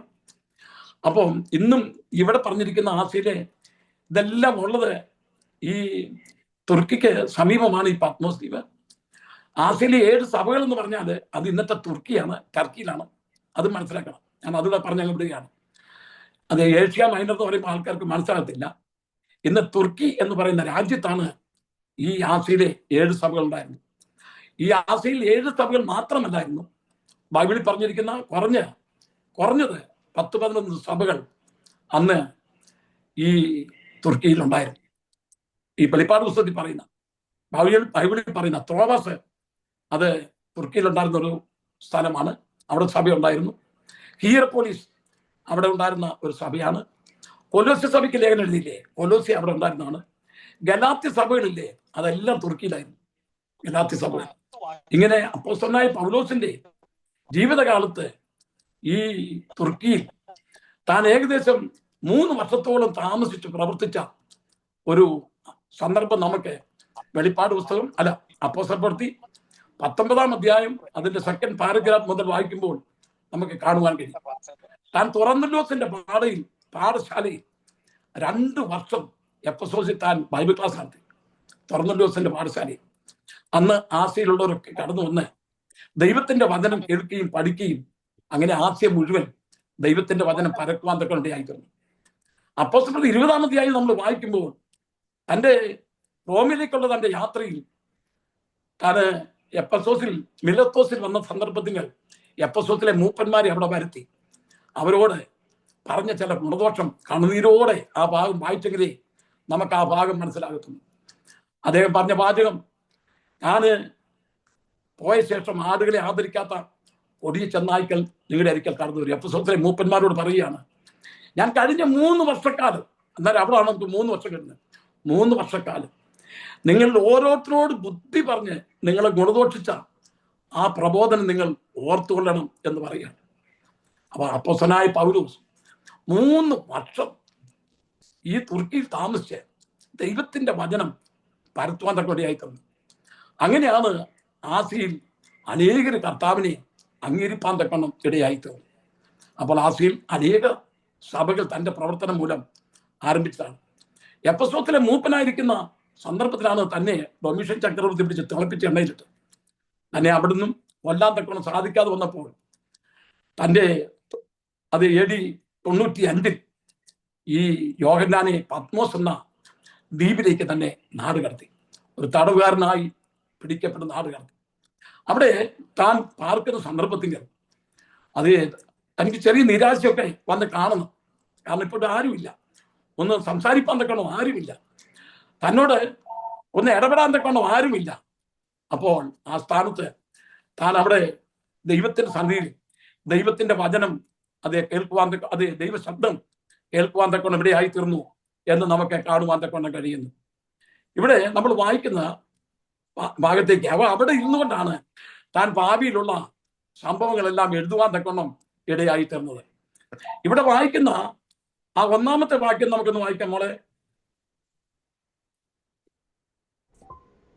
യേശുക്രിസ്തുവിന്റെ വെളിപ്പാട് വേഗത്തിൽ സംഭവിപ്പാനുള്ളത് തന്റെ ദാസന്മാരെ കാണിക്കേണ്ടതിന് ദൈവം അത് അവന് കൊടുത്തു. വേഗത്തിൽ ഈ വെളിപ്പാട് പുസ്തകത്തിന്റെ ഇന്നത്തെ മുഖവര മാത്രം പറയാനുള്ള സന്ദർഭമുള്ളത്. ഇതിന്റെ പ്രധാനപ്പെട്ട വിഷയം എന്ന് പറയുന്നത് വേഗത്തിൽ സംഭവിപ്പാനുള്ളത് തന്റെ ദാസന്മാരെ കാണിക്കേണ്ടതിന് ദൈവം അത് അവന് കൊടുത്തു. ഇത് യേശുക്രിസ്തുവിന് ലഭിച്ച വെളിപ്പാടാണ്. യോഹന്നാന് ഈ വെളിപ്പാട് കൊടുക്കുകയാണ് ചെയ്തത്. ഒരു ദൂതൻ മുഖാന്തരം അവനെ പ്രദർശിപ്പിച്ച് കാണിക്കുകയാണ്. ഈ പുസ്തകത്തിന്റെ ഉടമസ്ഥൻ നമ്മുടെ കർത്താവായ യേശുക്രിസ്തുവാണ്. പിതാവായ ദൈവം തന്റെ സ്വന്തം ഹൃദയത്തിൽ സൂക്ഷിച്ചു വെച്ചിരുന്ന ഭാവികാല സംഭവങ്ങൾ പുത്രൻ മരണത്തെ ജയിച്ച് ഉയർത്തെഴുന്നേറ്റ് സ്വർഗത്തിൽ ചെന്നു കഴിഞ്ഞപ്പോൾ ഭാവിയിൽ സംഭവിപ്പാൻ പോകുന്ന സകല വെളിപ്പാടും പുത്രൻ കൊടുക്കാൻ കൂടിയായി തീർന്നു. കർത്താവായ യേശുക്രിസ്തുവിന്റെ വരവിനെ കുറിച്ച് സ്പഷ്ടമായി കർത്താവായ യേശു സംസാരിക്കുമ്പോൾ അതിന്റെ സമയം ചോദിച്ച വേളയിൽ കർത്താവ് കൊടുത്ത മറുപടി അത് പിതാവ് തന്റെ സ്വന്തം ഹൃദയത്തിൽ സൂക്ഷിച്ചു വെച്ചിരിക്കുന്നതാണ്. എന്നാൽ നമ്മുടെ കർത്താവായ യേശു മരിച്ചിട്ട് ഉയർത്തെഴുന്നേറ്റ് സ്വർഗത്തിൽ കടന്നു എന്ന സന്ദർഭത്തിൽ പിതാവിന്റെ വലത്തുഭാഗത്ത് ഇരുന്നപ്പോൾ പിതാവ് തന്റെ സ്വന്തം ഹൃദയത്തിൽ സൂക്ഷിച്ചിരുന്ന ആ വെളിപ്പാട്, ഭാവിയിൽ സംഭവിക്കാൻ പോകുന്ന സകല വെളിപ്പാടും നമ്മുടെ കർത്താവായ യേശു ക്രിസ്തുവിന് കൊടുത്തു. അതാണ് യേശു ക്രിസ്തുവിന്റെ വെളിപ്പാട് എന്ന് ഈ പുസ്തകത്തിൽ പേര് വരുവാൻ കാരണം. ഇത് യോഹന്നാൻ ഉണ്ടായ വെളിപ്പാട്. യോഹന്നാൻ ഒരു എഴുത്തുകാരൻ മാത്രമാണ്. യോഹന്നാൻ ഈ പുസ്തകം എഴുതിയെന്ന് മാത്രമേ ഉള്ളൂ. ഈ പുസ്തകത്തിന്റെ ഉടമസ്ഥൻ നമ്മുടെ കർത്താവായ യേശു ക്രിസ്തുവാണ്. ഈ പുതിയ നിയമത്തിലെ ഏക പ്രവചന ഗ്രന്ഥമായിരിക്കുന്ന ഈ വെളിപ്പാട് പുസ്തകം യോഹന്നാന് അത് തുറന്നു കാട്ടിയതുകൊണ്ട് നമുക്കിപ്പോൾ ഈ ഭാവിയിൽ എന്തൊക്കെയാണ് സംഭവിക്കാൻ പോകുന്നുള്ളത് വ്യക്തമായിട്ട് അറിയാം. ദാനിയേൽ പ്രവചനവും വെളിപ്പാട് പുസ്തകം ഒന്നിച്ച് ചേർത്ത് പഠിക്കേണ്ട രണ്ട് പുസ്തകങ്ങളാണ്. ദാനിയേൽ പ്രവചനം നമ്മൾ വായിക്കുമ്പോൾ ദാനിയേലിന് തനിക്ക് ഈ ഭാവിയിൽ സംഭവിക്കാൻ പോകുന്ന അനേക വിഷയങ്ങൾ ദാനിയേലിനും കൊടുത്തു. ദാനിയേൽ പ്രവചനം 12-ാം അധ്യായം 4-ാമത്തെ വാക്യം നമ്മൾ വായിക്കുമ്പോൾ നമുക്ക് അത് അവിടെ കാണുവാതെ കണക്കാണ്. ആദ്യമേ 4 വായിച്ചു, പിന്നെ 9 വായിച്ചു. നീയോ ദാനിയേലേ, അന്ത്യകാലം വരെ ഈ വചനങ്ങളെ അടച്ച് പുസ്തകത്തിന് മുദ്രയിടുക. പലരും അതിനെ പരിശോധിക്കുകയും ജ്ഞാനം വർദ്ധിക്കുകയും ചെയ്യും. 9. ദാനിയേലേ, നീ ഇത് മുദ്രയിട്ടേക്കുക. ഏതൊരു സ്തോത്രം. പലരും അത് കണ്ട് പരിശോധിക്കും. ഇനി 9-ാമത്തെ വാക്യം വായിച്ചു. അതിന് അവൻ ഉത്തരം പറഞ്ഞത്, ദാനിയേലേ, പൊയ്ക്കൊള്ളുക. ഈ വചനങ്ങൾ അന്ത്യകാലത്തേക്ക് അടച്ച് മുദ്രയിട്ടും ഇരിക്കുന്നു. ഈ പ്രവചനം അന്ത്യകാലത്തേക്ക് അടച്ച് മുദ്രയിട്ടിരിക്കുന്നു. അപ്പം ഭാവിയിൽ സംഭവിക്കാൻ പോകുന്ന പ്രവചനങ്ങൾ നമുക്ക് പലതും ദാനിയേൽ പ്രവചനത്തിൽ കയറി ചിന്തിക്കേണ്ടതായിട്ടുണ്ട്. അപ്പം ദാനിയേലിന് അത് വെളിപ്പെടുത്തി കൊടുത്തതിന് ശേഷം ദൈവം പറയാണ്, ഇത് അന്ത്യകാലത്തേക്കുള്ളതാണ്, അതുകൊണ്ട് മുദ്രയിട്ടേക്കാൻ പറഞ്ഞു. അപ്പൊ അങ്ങനെ മുദ്രയിട്ട് സൂക്ഷിക്കുന്ന പഴയ നിയമത്തിലെ പ്രവചനങ്ങൾ, മഹോദര കാലത്തെക്കുറിച്ചൊക്കെ അതിന്റെ കറക്റ്റ് വർഷങ്ങൾ ദാനിയേലിന് ദൈവം തമ്പുരാൻ വെളിപ്പെടുത്തി കൊടുത്ത ഭാഗങ്ങൾ നമുക്ക് പഠിക്കാനൊക്കെ ഉണ്ട്. 70 ആഴ്ചോട്ടും 70-ാം ആഴ്ചോട്ടും ഒക്കെ നമ്മൾ സൂക്ഷ്മമായി പഠിക്കേണ്ട വിഷയങ്ങളാണ്. എന്നാൽ ദാനിയേൽ പറഞ്ഞു ഇത് അന്ത്യകാലത്തേക്കുള്ളതാണ്, അന്ത്യകാലത്തേക്കുള്ളതാകൊണ്ട് ഇത് മുദ്രയിട്ടേക്കുക. എന്നാൽ പത്മോസ് ദ്വീപിൽ കിടക്കുന്ന യോഹന്നാൻ ഈ വെളിപ്പാടെല്ലാം കാണിച്ചതിന് ശേഷം ദൈവം കർത്താവ് പറഞ്ഞ വാചകം എന്താണെന്നറിയാമോ? വെളിപ്പാട് പുസ്തകം 22-ാം അധ്യായം 10-ാമത്തെ വാക്യം വയ്ക്കാം. അവൻ പിന്നെയും എന്നോട് പറഞ്ഞത്, സമയം അടുത്തിരിക്കയാൽ ഈ പുസ്തകത്തിലെ പ്രവചനം മുദ്രയിടരുത്. ഈ പ്രവചനത്തിലെ ഈ പുസ്തകം മുദ്രയിടരുത്, ഈ പ്രവചനം മുദ്രയിടരുത്. ദാനിയേലിന് പറഞ്ഞു മുദ്രയിട്ടേക്കാൻ പറഞ്ഞു. ഇത് ഇനി മുദ്രയിടാൻ പാടില്ല എന്ന് പറഞ്ഞാൽ അതിന്റെ അർത്ഥം ദൈവമക്കളാകും നമുക്ക് ഇത് തുറക്കപ്പെട്ട പുസ്തകമായിട്ടാണ് ഇരിക്കുന്നത്. ഇത് തുറക്കപ്പെട്ട പുസ്തകം, ഇത് അന്ത്യകാലമാണ്. എപ്പോഴാണ് അന്ത്യകാലം ആരംഭിച്ചത് അതും അറിയണ്ടേ? നമ്മൾ അപ്പോസ്തല പ്രവൃത്തി 2-ാം അധ്യായം വായിക്കുമ്പോൾ പെന്തക്കോസ്ത് നാൾ വന്നപ്പോൾ എല്ലാവരും ഒരു സ്ഥലത്ത് ഒന്നിച്ചു കൂടിയിരുന്നു. പെട്ടെന്ന് കൊടി കാറ്റടിക്കുന്ന പോലെ വലിയൊരു കൊടുങ്കാറ്റുണ്ടായി. അവർ ഇരുന്നിരുന്ന വീട് മുഴുവൻ നിറച്ചു. 120 പേര് മർക്കോസിന്റെ മാളിൽ കൂടി വന്നിരിക്കുകയാണ്. അവർ ഇരുന്നിരുന്ന വീട് മുഴുവൻ നിറച്ചു. പരിശുദ്ധാത്മാവ് അവരിലേക്ക് ഇറങ്ങി വന്നു, അവരുടെ ഉള്ളത്തിലേക്ക് കടന്നു വന്നു, അവരുടെ വെളിയിലേക്ക് വന്നു. ആത്മാവ് അവർക്ക് ഉച്ചരിക്കാൻ നൽകിയതുപോലെ അന്യഭാഷയിൽ സംസാരിക്കാൻ തുടങ്ങി. അന്ന് യെരുശലേമിൽ ദേവാലയത്തിൽ പെരുന്നാൾ നടക്കുകയായിരുന്നു. ഭക്തിയുള്ള പുരുഷന്മാരെല്ലാം, യഹൂദന്മാരെല്ലാം ഈ പെരുന്നാൾ ഘോഷിപ്പാൻ തക്കണം കടന്നു വരുമായിരുന്നു. ഇസ്രായേൽ ജനത്തിന് 7 പെരുന്നാൾ ഉണ്ടായിരുന്നു. പെന്തക്കോസ് പെരുന്നാൾ വന്നിരിക്കുകയാണ്. എല്ലാവരും ഒരു സ്ഥലത്ത് ഒന്നിച്ചുകൂടിയിരുന്നു. അപ്പോഴാണ് പരിശുദ്ധാത്മാവ് ഇറങ്ങി വന്നത്. ഇറങ്ങി വന്ന സന്ദർഭത്തിൽ അവർ ഓരോരുത്തരും അന്യഭാഷയിൽ സംസാരിക്കാൻ തുടങ്ങി. പരിശുദ്ധാത്മാവ് വാസ്തവത്തിൽ ഇറങ്ങി വരേണ്ടത് ദേവാലയത്തിലാണ്. എന്നാൽ അത് കള്ളന്മാരുടെ ഗുഹയായിപ്പോയി. എന്നാൽ 120 പേര് കൂടിയിരിക്കുന്ന പാവപ്പെട്ട കർത്താവിന്റെ അമ്മ മറിയ ഉൾപ്പെടെ, ശിഷ്യന്മാരുൾപ്പെടെ, അതേ യേശുവിന്റെ സഹോദരന്മാരുൾപ്പെടെ 120 പേര് മർക്കോസിന്റെ മാളിൽ കൂടിയിരുന്ന ആ വിശുദ്ധന്മാരുടെ മധ്യത്തിലേക്ക് പരിശുദ്ധാത്മാവ് ഇറങ്ങി വന്നു. ആ കൊടുങ്കാറ്റിന്റെ ശബ്ദമൊക്കെ കേട്ടു കഴിഞ്ഞപ്പോൾ, വലിയൊരു മുഴക്കം കേട്ടപ്പോൾ ഈ ദേവാലയത്തിലേക്ക് കടന്നു വന്ന അത് യഹൂദന്മാർ, ഭക്തിയുള്ള പുരുഷന്മാർ ഈ മർക്കോസിന്റെ മാളിന്റെ അരിക്കത്തിലേക്ക് ഓടിക്കൂടി. അപ്പൊ അത് ഭയങ്കര ഒരു ജനക്കൂട്ടാണ് വന്നത്. അതുപോലത്തെ ഒരു മുഴക്കമായിരുന്നു അവിടെ ഉണ്ടായിരുന്നത്. കൂടി വന്നപ്പോൾ ഇവരെല്ലാവരും ആത്മാവിൽ നിറഞ്ഞ് അന്യഭാഷയിൽ സംസാരിക്കുകയാണ്. ഈ അന്യഭാഷയിൽ സംസാരിച്ചപ്പോൾ ഇവർ പറഞ്ഞു, ഇവരെല്ലാവരും ഗലീലക്കാരല്ലയോ, ഇവർ മറ്റു സ്ഥലത്ത് എങ്ങും പോയിട്ടില്ല. അന്ന് ആകാശത്തിന് കീഴിലുള്ള അനേക രാജ്യങ്ങളിൽ നിന്ന് 10-14 രാജ്യങ്ങളിൽ നിന്നുള്ള ഭക്തിയുള്ള പുരുഷന്മാർ അവിടെ കടന്നു വന്നു, യഹൂദന്മാർ വന്നിട്ടുണ്ട്. ഇവര് പറയാണ്, നമ്മൾ ഓരോരുത്തരും ജനിച്ച് വളർത്തപ്പെട്ട ഈ നമ്മുടെ ഭാഷയിൽ ഇവർ സംസാരിക്കുന്നല്ലോ. അവർ ദൈവത്തിന്റെ വൻ കാര്യം സംസാരിക്കുകയായിരുന്നു. അതേ അവിടുന്ന് റോമിൽ നിന്ന് വന്ന പ്രിയപ്പെട്ടുണ്ടായിരുന്നു, അവരോട് അവരുടെ ഭാഷയിൽ സംസാരിക്കുന്നു ഓരോരുത്തര്. അതേ ലിബിയാന്ന് വന്നവരുണ്ടായിരുന്നു, അവരോട് അവരുടെ ഭാഷയിൽ സംസാരിക്കുന്നു. ഇവരെല്ലാം യഹൂദന്മാരെന്ന് ഓർക്കണം, വന്നൊരു യഹൂദന്മാർ. അവരെല്ലാം ചെതറിപ്പാർക്കുക, യഹൂദന്മാർ ചെതറിപ്പാർക്കുക, പെരുന്നാൾ കൊട്ടിക്കാൻ വന്ന. അപ്പൊ അവരുടെ ഭാഷയിൽ സംസാരിച്ചപ്പോൾ ഇവർ ദൈവത്തിന്റെ വൻ കാര്യങ്ങൾ സംസാരിക്കുന്നു. ഇവരെല്ലാം ഗലീലക്കാരല്ലയോ, ഇവരെങ്ങനെ ഈ ഭാഷ പഠിച്ചു? അപ്പം വേറൊരു കൂട്ട് പറഞ്ഞു, ഇവരെ പുതുവീഞ്ഞ് കുടിച്ചിരിക്കാന്ന്. പുതുവീഞ്ഞ് കുടിച്ചിരിക്കാന്ന് പറഞ്ഞപ്പോൾ പത്രോസ് അവിടെ എഴുന്നേറ്റ് നിന്ന് 11 പേരോടുകൂടി നിന്ന് ഒരു പ്രവചനം അത് ഒരു പ്രസംഗം ചെയ്തു. അത് യോവേൽ പ്രവചനം 2-ാം അധ്യായം എടുത്താണ് താൻ പ്രസംഗം നടത്തിയത്. അന്ത്യകാലത്ത് സകല ജഡത്തിന്മേലും എൻ്റെ ആത്മാവിനെ പകരും എന്നുള്ള ആ ഭാഗമെടുത്ത് താന് പ്രസംഗിക്കാൻ തുടങ്ങി അന്ത്യകാലത്ത്. അപ്പൊ അന്ത്യകാലം പെന്തക്കോസ് നാളിൽ ആരംഭിച്ചെന്നാണ് ഞാൻ പറയാൻ വന്നത്. പെന്തക്കോസ് നാളിൽ സഭ ആരംഭിച്ചത്, അതിന്റെ തുടക്കം കുറിച്ചത് മർക്കോസിന്റെ മാളിയിലാണ്. പഴയ നിയമ സഭകളുണ്ടായിരുന്നു, പഴയ നിയമ ഇസ്രായേൽ സഭയുണ്ട്. എന്നാൽ കർത്താവിന്റെ സഭ ആരംഭിച്ചത് പെന്തക്കോസ് നാളിലാണ്. കർത്താവ് മത്തായി സുവിശേഷം 16-ാം അധ്യായം 18-ാമത്തെ വാക്യത്തിൽ പറഞ്ഞിരിക്കുന്നു, ഈ പാറമേൽ ഞാൻ എൻ്റെ സഭയെ പണി, പാതാള ഗോപുരങ്ങൾ ജയിക്കയില്ല. ഭാവികാല പ്രയോഗമാണ് പറഞ്ഞത്. ഈ പാറമേൽ, നീ പത്രോസാ, നീ പാറക്കഷ്ണമാ, എന്നാൽ യുഗങ്ങളുടെ പാറയാകുന്ന ഈ പാറമേൽ, യേശു ആകുന്ന പാറമേൽ ഞാൻ എൻ്റെ സഭയെ പണി, പാതാള ഗോപുരങ്ങൾ അതിനെ ജയിക്കയില്ല. ആ പണി ഭാവികാല പ്രയോഗമാണ് പറഞ്ഞത്. അത് ആരംഭിച്ചത് പെന്തക്കോസ് നാളിലാണ്. ഇനി അപ്പോസ്തലപ്രവൃത്തി 2-ാം അധ്യായം 47-ാമത്തെ വാക്യം വായിക്കുമ്പോൾ, കർത്താവ് രക്ഷിക്കപ്പെട്ടവരെ ദിനം പ്രതി സഭയോട് ചേർത്തുകൊണ്ടിരുന്നു. നിങ്ങൾ അതാത് സമയം വാക്യങ്ങൾ കുറിച്ചെടുക്കുന്നത് നല്ലതാണ്. എല്ലാ വാക്യങ്ങളും വായിച്ചത് നമുക്ക് സമയം കളയാനില്ല. വളരെ ചുരുക്കമായ 1 മണിക്കൂർ കൊണ്ട് ഈ മുഖവരിയെങ്കിലും ഒന്ന് പറഞ്ഞു തീർക്കണം. അപ്പോൾ അന്ത്യകാലം, അപ്പം നിങ്ങളുടെ കർത്താവ് രക്ഷിക്കപ്പെടുന്നവരെ ദിനം പ്രതി സഭയോട് ചേർത്തുകൊണ്ടിരുന്നു. അപ്പൊ സഭ തുടങ്ങി. മറ്റേ മത്തായി സുവിശേഷം 16-ാം അധ്യായം 18-ാമത്തെ വാക്യം പറഞ്ഞത് ഞാൻ പണിയുന്നാണ്. എന്നാൽ സഭയുടെ അടിസ്ഥാനം ഇട്ട് കഴിഞ്ഞപ്പോൾ 2-ാം അധ്യായം അപ്പോസ്തലർ 2:47 പറയാണ്, കർത്താവ് രക്ഷിക്കപ്പെടുന്നവരെ ദിനം പ്രതി സഭയോട് ചേർത്തുകൊണ്ടിരുന്നു.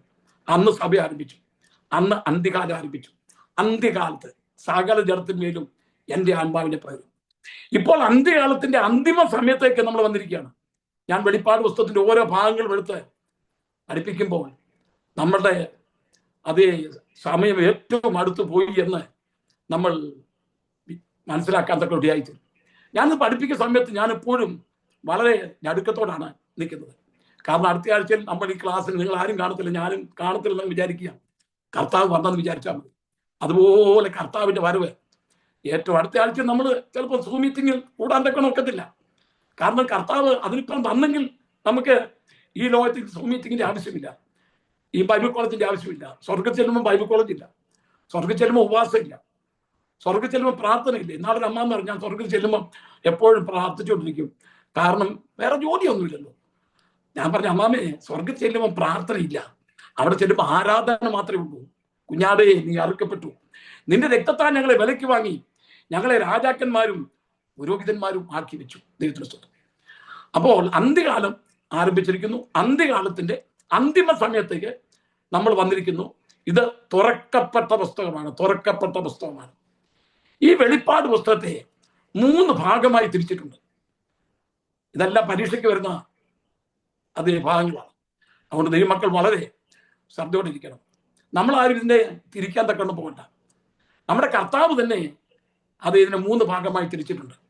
അത് 1-ാം അധ്യായം 19-ാമത്തെ വാക്യം വായിക്കാം മോളെ.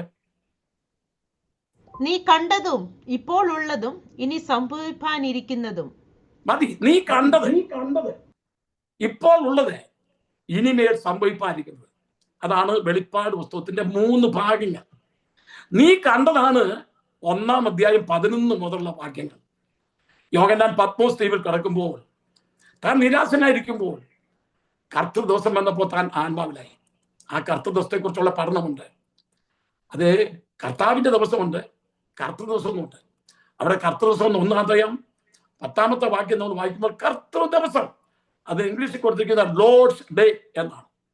എന്ന് പറഞ്ഞാൽ അത് ആഴ്ചവട്ടത്തിന്റെ 1-ാം ദിവസത്തെ ഉദ്ദേശിച്ചാണ് കർത്തൃ ദിവസം അവിടെ കൊടുക്കാൻ തക്കണ്ടിയായി തന്നത്. കർത്താവിന്റെ ദിവസം, കർത്തൃ ദിവസം വന്നപ്പോൾ, ആഴ്ചവട്ടത്തിന് 1-ാം നാൾ വന്നപ്പോൾ താൻ ആത്മാവിലായി. ശനിയാഴ്ച വരെയും താൻ കർത്താവായ യേശു ക്രിസ്തുവിന്റെ കൂടെ നടന്നല്ല ഇങ്ങനെ ഓർത്തുകൊണ്ടിരിക്കുക. യേശു ക്രിസ്തുവിന്റെ അത്ഭുതങ്ങള്, 5 അപ്പം കൊണ്ട് 5000 പേരെ പോഷിപ്പിച്ചപ്പോൾ താനും അതിന്റെ കൊട്ടയൊക്കെ എടുത്തുകൊണ്ട് ജനത്തിന്റെ മുമ്പിൽ വിളമ്പി നടന്നത്, ഇതെല്ലാം താൻ ഓർത്തു. അത് യേശു ക്രിസ്തുവിന്റെ സ്വർഗാരോഹണമൊക്കെ താൻ നേരിട്ട് കണ്ടു. ഇതെല്ലാം താൻ ഇതിങ്ങനെ ഓർത്ത് ഞാനിപ്പോ ഇവിടെ ഏകനായിരിക്കുന്നല്ലോ എന്നുള്ള ചിന്തയിൽ ആരപ്പെട്ട് കർത്താവിന്റെ ദിവസം വന്ന സന്ദർഭത്തിലുണ്ടല്ലോ താനൊക്കെ ആത്മാവിലായി പോയി. ആഴ്ചവട്ടത്തിന്റെ 1-ാം ദിവസം വന്നപ്പോൾ 1-ാം അധ്യായം 10-ാം വാക്യം വായിക്കുമ്പോൾ കർത്തൃ ദിവസത്തിൽ ഞാൻ ആത്മവിശ്വനായി. ചില പ്രധാനപ്പെട്ട പോയിന്റുകളാണ് എഴുതിയെടുക്കത്തക്ക ചില പോയിന്റുകളാണ് പറയുന്നത്. താൻ ആത്മാവിലായി ദൈവത്തെ ആരാധിക്കാൻ തുടങ്ങി. ഏകനായിട്ടാണ് ആരാധിക്കുന്നത്. അങ്ങനെ ആരാധിച്ചുകൊണ്ടിരുന്ന സന്ദർഭത്തിൽ താൻ വായിക്കുന്നത് ഒരു ശബ്ദം കേട്ടു. അതാണ് അതിന്റെ 11-ാമത്തെ വാക്യം. ആ 1-ാം അധ്യായം 11 മുതലുള്ള വാക്യങ്ങളാണ് നീ കണ്ടത്. അത് നമ്മുടെ കർത്താവായ യേശു ക്രിസ്തു അവിടെ പ്രത്യക്ഷപ്പെട്ടു. യേശു ക്രിസ്തു യോഹന്നാന് പ്രത്യക്ഷപ്പെട്ട സന്ദർഭത്തിൽ നമുക്ക് രാത്രി ഇതേ രൂപത്തിൽ ഒരാൾ പ്രത്യക്ഷപ്പെട്ടാണെങ്കിൽ നമ്മളും ബോധം കെടുത്താറുണ്ട്. കാരണം അതുപോലത്തെ ഒരു രൂപമാണ് യോഹന്നാൻ കാണുന്നത്. അഗ്നിജ്വാലിക്കത്തെ കണ്ണ്, മാറത്ത് പൊൻകച്ച, കാലാണെങ്കിൽ ഉലയിൽ ചുട്ടു വെളുപ്പിച്ച വെള്ളോട്ടിന് സദൃശ്യം, മുഖമാണ് സൂര്യനെ പോലെ പ്രകാശിക്കുന്നു എന്നത്. ഈ നിലയിലുള്ള അത് ഡോക്ടർ മുരളീധരൻ താന് ഒരു നമ്പൂതിരിയായിരുന്നു. ഒരു നമ്പൂതിരി കുടുംബത്തിലാണല്ലോ വളർത്തപ്പെട്ടത്. തന്റെ പിതാവ് ഒരു വിഗ്രഹാരാധിയായിരുന്നു. തന്റെ മകനെയും എന്നും അമ്പലത്തിൽ ഇങ്ങനെ കൊണ്ടുപോകാൻ താന് ഇങ്ങനെ മകനെ ഇങ്ങനെ ഒരു പൂജാരി ആക്കണം എന്നുള്ള ചിന്ത പിതാവ് എന്നും ഇങ്ങനെ ട്രെയിൻ ചെയ്തുകൊണ്ടിരിക്കുക. അങ്ങനെ ഈ ഡോക്ടർ മുരളീധരന്റെ സാക്ഷി ഞാൻ കേട്ടിട്ടുണ്ട്. ഈ ബിംബത്തിന്റെ എല്ലാം മുൻപ് വരുമ്പോൾ, ദേവന്മാരുടെ മുൻപ് വരുമ്പോൾ തനിക്ക് പേടി. ചിലരുടെ വലിയ നാക്ക് നീട്ടിയിരിക്കുന്നു. അപ്പം അപ്പൻ വലിയ ഭക്തിയോടാണ് നിൽക്കുന്നത്. അപ്പൊ ഈ ഡോക്ടർ മുരളീധരൻ പ്രാർത്ഥിക്കുമായിരുന്നു, എനിക്ക് നിന്നെയാണ് വലിയ കാര്യമൊക്കെ, പക്ഷെ രാത്രി സ്വപ്നത്തിൽ എൻ്റെ അരിക്കാൻ വരരുത്. കാരണം സ്വപ്നത്തിൽ വന്നാൽ പേടിച്ചു പോകും. താൻ അവിടെ നിന്ന് പ്രാർത്ഥിക്കുന്നതായിരുന്നു, അല്ലാതെ അതിനെ ആരാധിക്കല്ലായിരുന്നു പറഞ്ഞു. ദയവ് ചെയ്ത് ഞാൻ അപ്പം വന്നോണ്ട് അവിടെ വന്നത്, എന്നെ അരിക്കാൻ ഞാൻ ഉറങ്ങിക്കിടക്കും, സ്വപ്നത്തിൽ വരരുത്. ചില രൂപങ്ങൾ കണ്ടാൽ നമുക്ക് ഉറങ്ങാൻ തക്ക നോക്കത്തില്ല. പത്മോസ് ദ്വീപിൽ കിടക്കുന്ന യോഹന്നാൻ അപ്പോസ്തലന് ഇങ്ങനെയുള്ള ഇതുവരെയും കാണാത്ത ഒരു രൂപം കണ്ടപ്പോൾ താൻ ബോധം കെട്ട് നിലത്ത് കൊണ്ടുപോയി. താൻ കേട്ട ശബ്ദം, നീ കാണുന്നത് ഒരു പുസ്തകത്തിൽ എഴുതി എഫെസോസ്, സ്മുർണ, പെർഗമോസ്, തുയത്തൈര, സർദീസ്, ഫിലദൽഫിയ, ലവോദിക്കിയ എന്ന് 7 സഭകൾക്ക് അയക്ക എന്ന് കാഹളനാദത്തിനൊത്ത ഒരു ശബ്ദം എന്റെ പുറകെ കേട്ടു.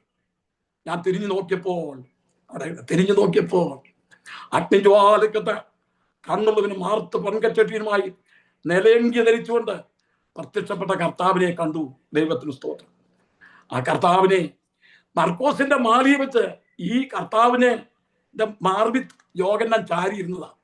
എല്ലാവരും അകന്നിരിക്കുമ്പോൾ യോഹന്നാൻ മാത്രമേ ഉള്ളൂ യേശുവിന്റെ മാർബി ചാരിയിരുന്നത്. സ്നേഹത്തിന്റെ ഒരു അപ്പോസ്തലനായിരുന്നു. അന്ന് ആ മാർബിൽ ചാരി ഇരിക്കാമായിരുന്നു. അത്രമാത്രം യോഹന്നാൻ യേശുവുമായിട്ട് അടുപ്പായിരുന്നു. യേശു ഏറ്റവും കൂടുതൽ സ്നേഹിച്ച ഒരു ശിഷ്യൻ എന്ന് പറഞ്ഞാൽ യോഹന്നാൻ. അന്നെനിക്കറിയാവോ? ഏറ്റവും സ്നേഹിച്ച ഒരു ശിഷ്യൻ യോഹന്നാനാണ്. യോഹന്നാന്റെ സുവിശേഷം യോഹന്നാൻ തന്നെ എഴുതുകയാണല്ലോ. യോഹന്നാൻ 1 യോഹന്നാൻ, 2 യോഹന്നാൻ, 3 യോഹന്നാൻ. ഇത് യോഹന്നാന്റെ 5-ാമത്തെ പുസ്തകമാണ്. ഈ 5 പുസ്തകങ്ങൾ യോഹന്നാനാണ് എഴുതിയത്. ആ യോഹന്നാന്റെ പുസ്തകത്തിൽ 5 പ്രാവശ്യം യേശു പറഞ്ഞിട്ടുണ്ട് യേശു സ്നേഹിച്ച ശിഷ്യൻ. അത് യോഹന്നാൻ തൻ്റെ പേര്, അത് ഞാൻ പിന്നീട് ആ വാക്യങ്ങൾ നമുക്ക് കോട്ട് ചെയ്ത് പിന്നെ ക്ലാസ് എടുക്കുന്നു. യേശു സ്നേഹിച്ച ശിഷ്യൻ മുൻപേ ഓടി. യേശു സ്നേഹിച്ച ശിഷ്യൻ അവന്റെ മാർബിൽ ചാരി. യേശു സ്നേഹിച്ച ശിഷ്യൻ അവനെ തിരിച്ചറിഞ്ഞു എന്നൊക്കെ വായിക്കുന്നില്ലേ? അതെ, യോഹന്നാന്റെ സുവിശേഷം 21-ാം അധ്യായം വായിക്കുമ്പോൾ പത്രോസിനുണ്ടായ മാനസാന്തരം കാണുന്നില്ലേ? ഒരു വലിയ തിബിരിയോസ് കടലിന്റെ തീരത്ത് വെച്ചിരുന്ന വലിയൊരു അത്ഭുതം, ഒരു മീൻപിടുത്തം. 153 വലിയ മീൻ വലിച്ചു കിട്ടി. പിന്മാറ്റത്തിൽ പോയതാ. ഉയർത്തെഴുന്നേറ്റ ദിവസമാണ്. ഉയർത്തെഴുന്നേറ്റം പിന്മാറ്റത്തിൽ പോയിരിക്കുകയാണ്. പഴയ പണിക്ക് പോയതാ. ആ സമയം തിബിരിയോസ് കടലിന്റെ അങ്ങേ തീർത്ത് കർത്താവ് വന്ന് ചോദിച്ചു, കുഞ്ഞുങ്ങളെ കൂട്ടാൻ പറ്റുന്നുണ്ടോ എന്ന് ചോദിച്ചു. അവർ പറഞ്ഞു, ഞങ്ങൾ രാത്രി കൂടെ അധ്വാനിച്ച് ഒന്നും കിട്ടിയില്ലെന്ന് പറഞ്ഞു. പടകിന്റെ വളർത്തു ചോദിച്ചാൽ പറഞ്ഞു, പെരുത്ത മീൻകൂട്ടം കയറി. അവര് വലിയ സന്തോഷം 153 വലിയ മീൻ വലിച്ച് കരക്കിട്ടെന്നാ വായിക്കുന്നത്. അതിനുശേഷം കുഞ്ഞുങ്ങളെ വന്ന് പ്രാത കഴിക്കാൻ പറഞ്ഞു. എല്ലാം വിളിക്കുന്ന വിളിയാ. നമ്മൾ ഈ പ്ലാറ്റ്ഫോമിൽ ആരെങ്കിലും അവിടെ വിളിക്കാരെങ്കിൽ പറഞ്ഞാൽ പിന്മാറ്റക്കാരെ എന്ന് വിളിച്ചത്. യേശു വിളിക്കുന്നുണ്ടല്ലോ പിന്മാറ്റത്തിൽ പഴയ വല എടുത്തുകൊണ്ട് പോയവരെ പിന്നെ വിളിക്കുന്നത് കുഞ്ഞുങ്ങളെ എന്നാണ്. യേശുവിന്റെ സ്നേഹം എത്ര വലുതാണെന്നറിയാമോ? ആ 21-ാം അധ്യായത്തിൽ യോഹന്നാൻ യേശു സ്നേഹിച്ച ശിഷ്യനാണ് കർത്താവിനെ തിരിച്ചറിഞ്ഞത്. അവിടാണ് പത്രോസിന്റെ മാനസാന്തരം ഉണ്ടാകുന്നത്. പത്രോസാണ് ഇവരെ എല്ലാം പിടിച്ചോണ്ട് പോയത്. മീൻ പിടിക്കാൻ നമുക്ക് ഇനി പെന്തക്കോസിൽ പോകണ്ടെന്ന് പറഞ്ഞു. എല്ലാം പോയത് പഴയ പണിക്ക് പോകാന്ന് പറഞ്ഞ് പോയതാ. അവൻ ഒറ്റ തെറ്റിയോണ്ട് എല്ലാവരും തെറ്റിപ്പോയി. അതുകൊണ്ടാണ് ലൂക്കോസിന്റെ സുവിശേഷം 22-ാം അധ്യായം 31-32 വാക്യങ്ങളിൽ പറഞ്ഞു, ശിമോനെ ശിമോനെ കർത്താവ്, ശിമോനെ ശിമോനെ. ഇത് ലൂക്കോസ് 22:31. സീമോനെ സീമോനെ, സാത്താൻ നിന്നെ പതിര് പോലെ മാറ്റേണ്ടതിന് പലവട്ടം എന്നോട് അനുവാദം ചോദിച്ചു. എങ്കിലും നിന്റെ വിശ്വാസം പോയിപ്പോതിരിപ്പാൻ ഞാൻ നിനക്ക് വേണ്ടി അപേക്ഷിച്ചു. ദൈവത്തിന് സ്തോത്രം. ഇവൻ ഒറ്റ ഒരുത്തനാണ് ഇവരെല്ലാം തെറ്റിച്ചത്. അന്ന് ശിമോൻ പത്രോസിന് മാനസാന്തരം ഉണ്ടായി. അവസാനം അവിടെ വായിക്കുന്ന ഒരു കാര്യം എന്താ അറിയാമോ? അതേ, നീ യൗവനക്കാരനായിരുന്നപ്പോൾ ഇഷ്ടമുള്ളത് നടന്നു. എന്താ, നീ വയസ്സനായ ശേഷം മറ്റൊരുത്ത് നിന്റെ അരകെട്ടി നിന്നെ ഇഷ്ടമില്ലാത്ത ഇടത്തേക്ക് കൊണ്ടുപോകുമെന്ന് പത്രോസിന് തന്റെ മരണവിധം സൂചിപ്പിച്ചു. അപ്പൊ അവിടെ നിന്ന് യോഹന്നാൻ എന്തോ ഭവിക്കുന്നത് ചോദിച്ചാൽ പറഞ്ഞു, ഞാൻ മരണം വരെ ഇരിക്കണമെന്നുണ്ടെങ്കിൽ നിനക്കെന്താ, നീ നിന്റെ കാര്യം നോക്കാൻ പറഞ്ഞു. യേശു ഏറ്റവും കൂടുതൽ സ്നേഹിച്ചത് യോഹന്നാൻ അപ്പോസ്തലനെയാണ്. എല്ലാവരുടെയും കയ്യിൽ വെളിപ്പാടും ദർശനവും കൊടുക്കാൻ ഒക്കത്തില്ല. നമ്മൾ പ്രാർത്ഥിക്കും, കർത്താവെ കുർബാനും തുറന്ന് പറയുന്നേ, ഇതെല്ലാവരുടെ കയ്യിലൊന്നും കൊടുക്കത്തില്ല. നമ്മൾ കൊച്ചു കുഞ്ഞു ജനിച്ചു കഴിഞ്ഞാൽ അടുക്കള കറിക്ക് അരിഞ്ഞുകൊണ്ടിരിക്കുന്ന കത്തി എടുത്ത് അതിന്റെ കൊടുക്കും. അത് കിടന്ന് കത്തിരാന്ന് പറഞ്ഞ് ബഹളം ഉണ്ടാക്കിയാലും അടിയാണ് കൊടുക്കുന്നത്. ഞാൻ കത്തിന് തരുമോ? കാരണം അത് കൊടുത്തു തന്നെ എന്റെ കൈക്കാരും മുറിക്കും. എല്ലാവരെയും പ്രവചനം ഏൽപ്പിക്കത്തില്ല. ആരും സഹായം ചെയ്യാനുള്ള വരം പ്രാർത്ഥിക്കത്തില്ല. കർത്താവെ സഹായം ചെയ്യാനുള്ള വരം തരണമേ. എല്ലാവരും പ്രാർത്ഥിക്കുന്ന പ്രവചന വരം തരണമേ, വ്യാഖ്യാന വരം തരണമേ. സഹായം ചെയ്യാനുള്ള വരമുണ്ട് കേട്ടോ, പാവങ്ങളെ സഹായിക്കാൻ. അത് പ്രാർത്ഥിക്കത്തില്ല. ദൈവം ഏൽപ്പിക്കേണ്ട ആൾക്കാരെ അതേ കൃപാവരം ഏൽപ്പിക്കും. ഈ പ്രവചന ഗ്രന്ഥം മൊത്തം ഏൽപ്പിച്ചത് യേശു ഏറ്റവും സ്നേഹിച്ച യോഹന്നാൻ അപ്പോസ്തലനെയാണ്. നിങ്ങൾ ആ ക്രൂസിന്റെ ചോട്ടിച്ചെന്ന് നോക്ക്, ആരവിടെ നിൽക്കുന്നത്? വീരവാദം മുഴക്കിയ തോമാച്ചൻ അവിടെ ഉണ്ട്. തോമസ് പറഞ്ഞു, നാമും അവനോട് മരിക്കാൻ പോവാന്ന് പറഞ്ഞവനാ. ലാസറിന്റെ വീട്ടിൽ ദീനമായി കിടന്നപ്പോൾ തക്ക സമയത്ത് പോയില്ല. ഞാൻ അവനെ ഉണർത്താൻ പോകുമെന്ന് പറഞ്ഞപ്പോൾ എന്റെ ദാസനായ ലാസർ നിദ്ര കൊള്ളുന്നു, ഞാൻ അവനെ ഉണർത്താൻ പോകുന്നു എന്ന് പറഞ്ഞപ്പോൾ ഇവര് പറഞ്ഞു, നമുക്ക് അവനോട് മരിക്കാൻ പോകാന്ന് പറഞ്ഞു തോമാച്ചനാ. എന്ത് തോമസ്? പത്രോസ് പറഞ്ഞു, എല്ലാവരും നിന്നെ തള്ളി പറഞ്ഞാലും ഞാൻ നിന്നെ തള്ളി പറയുകയില്ല. പത്രോസ് എന്തിയെ? ഒറ്റ ഒരുത്തനെ ക്രൂസിന് ചോട്ടി കാണാനില്ല. യോഹന്നാൻ മാത്രമേ ഉള്ളൂ, ശിഷ്യന്മാരുടെ കൂട്ടത്തിൽ യോഹന്നാൻ. വിശ്വസ്തത പാലിച്ച യോഹന്നാനെയാണ് യേശു ക്രൂസിൽ കിടന്ന് പറഞ്ഞു, യോഹന്നാനെ ഇതാ നിന്റെ അമ്മ. ആ നാഴിക മുതൽ ആ ശിഷ്യൻ യേശുവിന്റെ അമ്മയെ തന്റെ വീട്ടിൽ കൈക്കൊണ്ടു.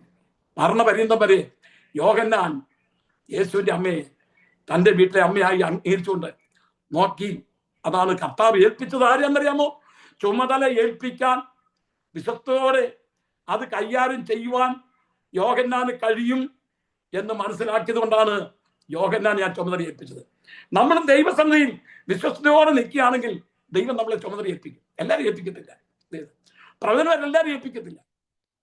ഞാൻ പറഞ്ഞു വന്ന താല്പര്യം, യേശു ഏറ്റവും കൂടുതൽ സ്നേഹിച്ചത് യോഹന്നാനാണ്. അവനെയാണ് ഈ പ്രവചനം ഏൽപ്പിച്ചത്. ഇനി യേശുവിനെ ഏറ്റവും സ്നേഹിച്ചത് ഒരു സ്ത്രീയാണ്. അത് മഗ്ദലക്കാരത്തി മറിയ. എനിക്കത് പറയാതിരിക്കാനൊക്കെ നോക്കത്തില്ല. സഹോദരിമാരോടുള്ള ബന്ധത്തിൽ അവരെ ഒന്ന് താങ്ങി പറഞ്ഞിട്ട് എനിക്ക് മുന്നോട്ട് കൊണ്ടാണ് പറ്റുള്ളൂ. കാരണം മഗ്ദലക്കാരത്തി മറിയയും ക്രൂസിന്റെ ചോട്ടിലുണ്ടായിരുന്നു.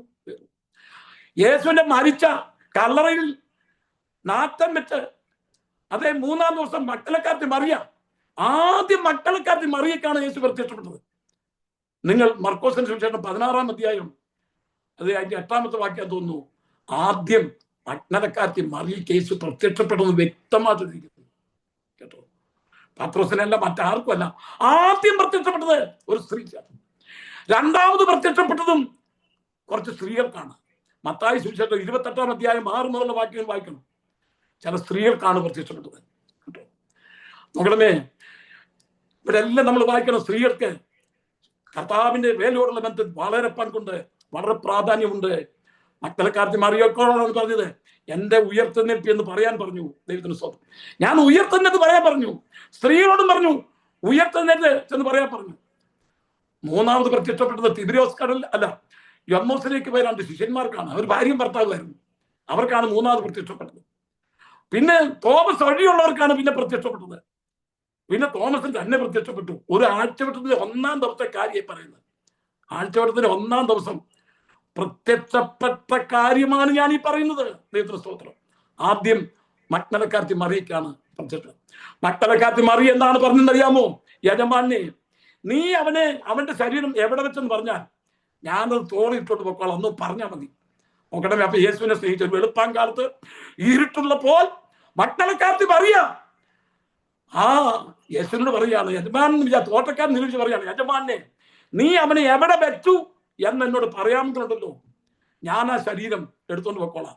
ദൈവമക്കളെ, ഒരു ഡെഡ് ബോഡി എടുത്തുകൊണ്ട് പോകാൻ തക്കൊണ്ണം വലിയ തയ്യാറായിരുന്നു. ഞാൻ ബോംബെയിൽ ശുശ്രൂഷിക്കുന്ന കാലയളവിൽ അവിടെ നടന്ന ഡോക്ടർമാരുടെ ഇടയിൽ നടന്ന ഒരു സംഭവം, സ്റ്റുഡൻസിന്റെ ഇടയിലാണ്. അവര് എല്ലാവരും നല്ല സമർത്ഥന്മാരാണ്, മിടുക്കന്മാരാണ്, ധൈര്യശാലികളാണ്. അവര് പറഞ്ഞു, ആർക്കെങ്കിലും ധൈര്യമുണ്ടോ മോർച്ചറി കയറാന്ന് ചോദിച്ചു. അപ്പൊ ഒരാൾ പറഞ്ഞു, ഞാൻ കയറാന്ന് പറഞ്ഞു. രാത്രി 12 മണിക്ക് കയറാം. അവിടെ ഒരു ഡെഡ് ബോഡി കിടപ്പുണ്ട്. ആ ഡെഡ് ബോഡിയുടെ വായില് ഞാൻ പകലി എന്നൊരു സിഗരറ്റ് വെക്കും.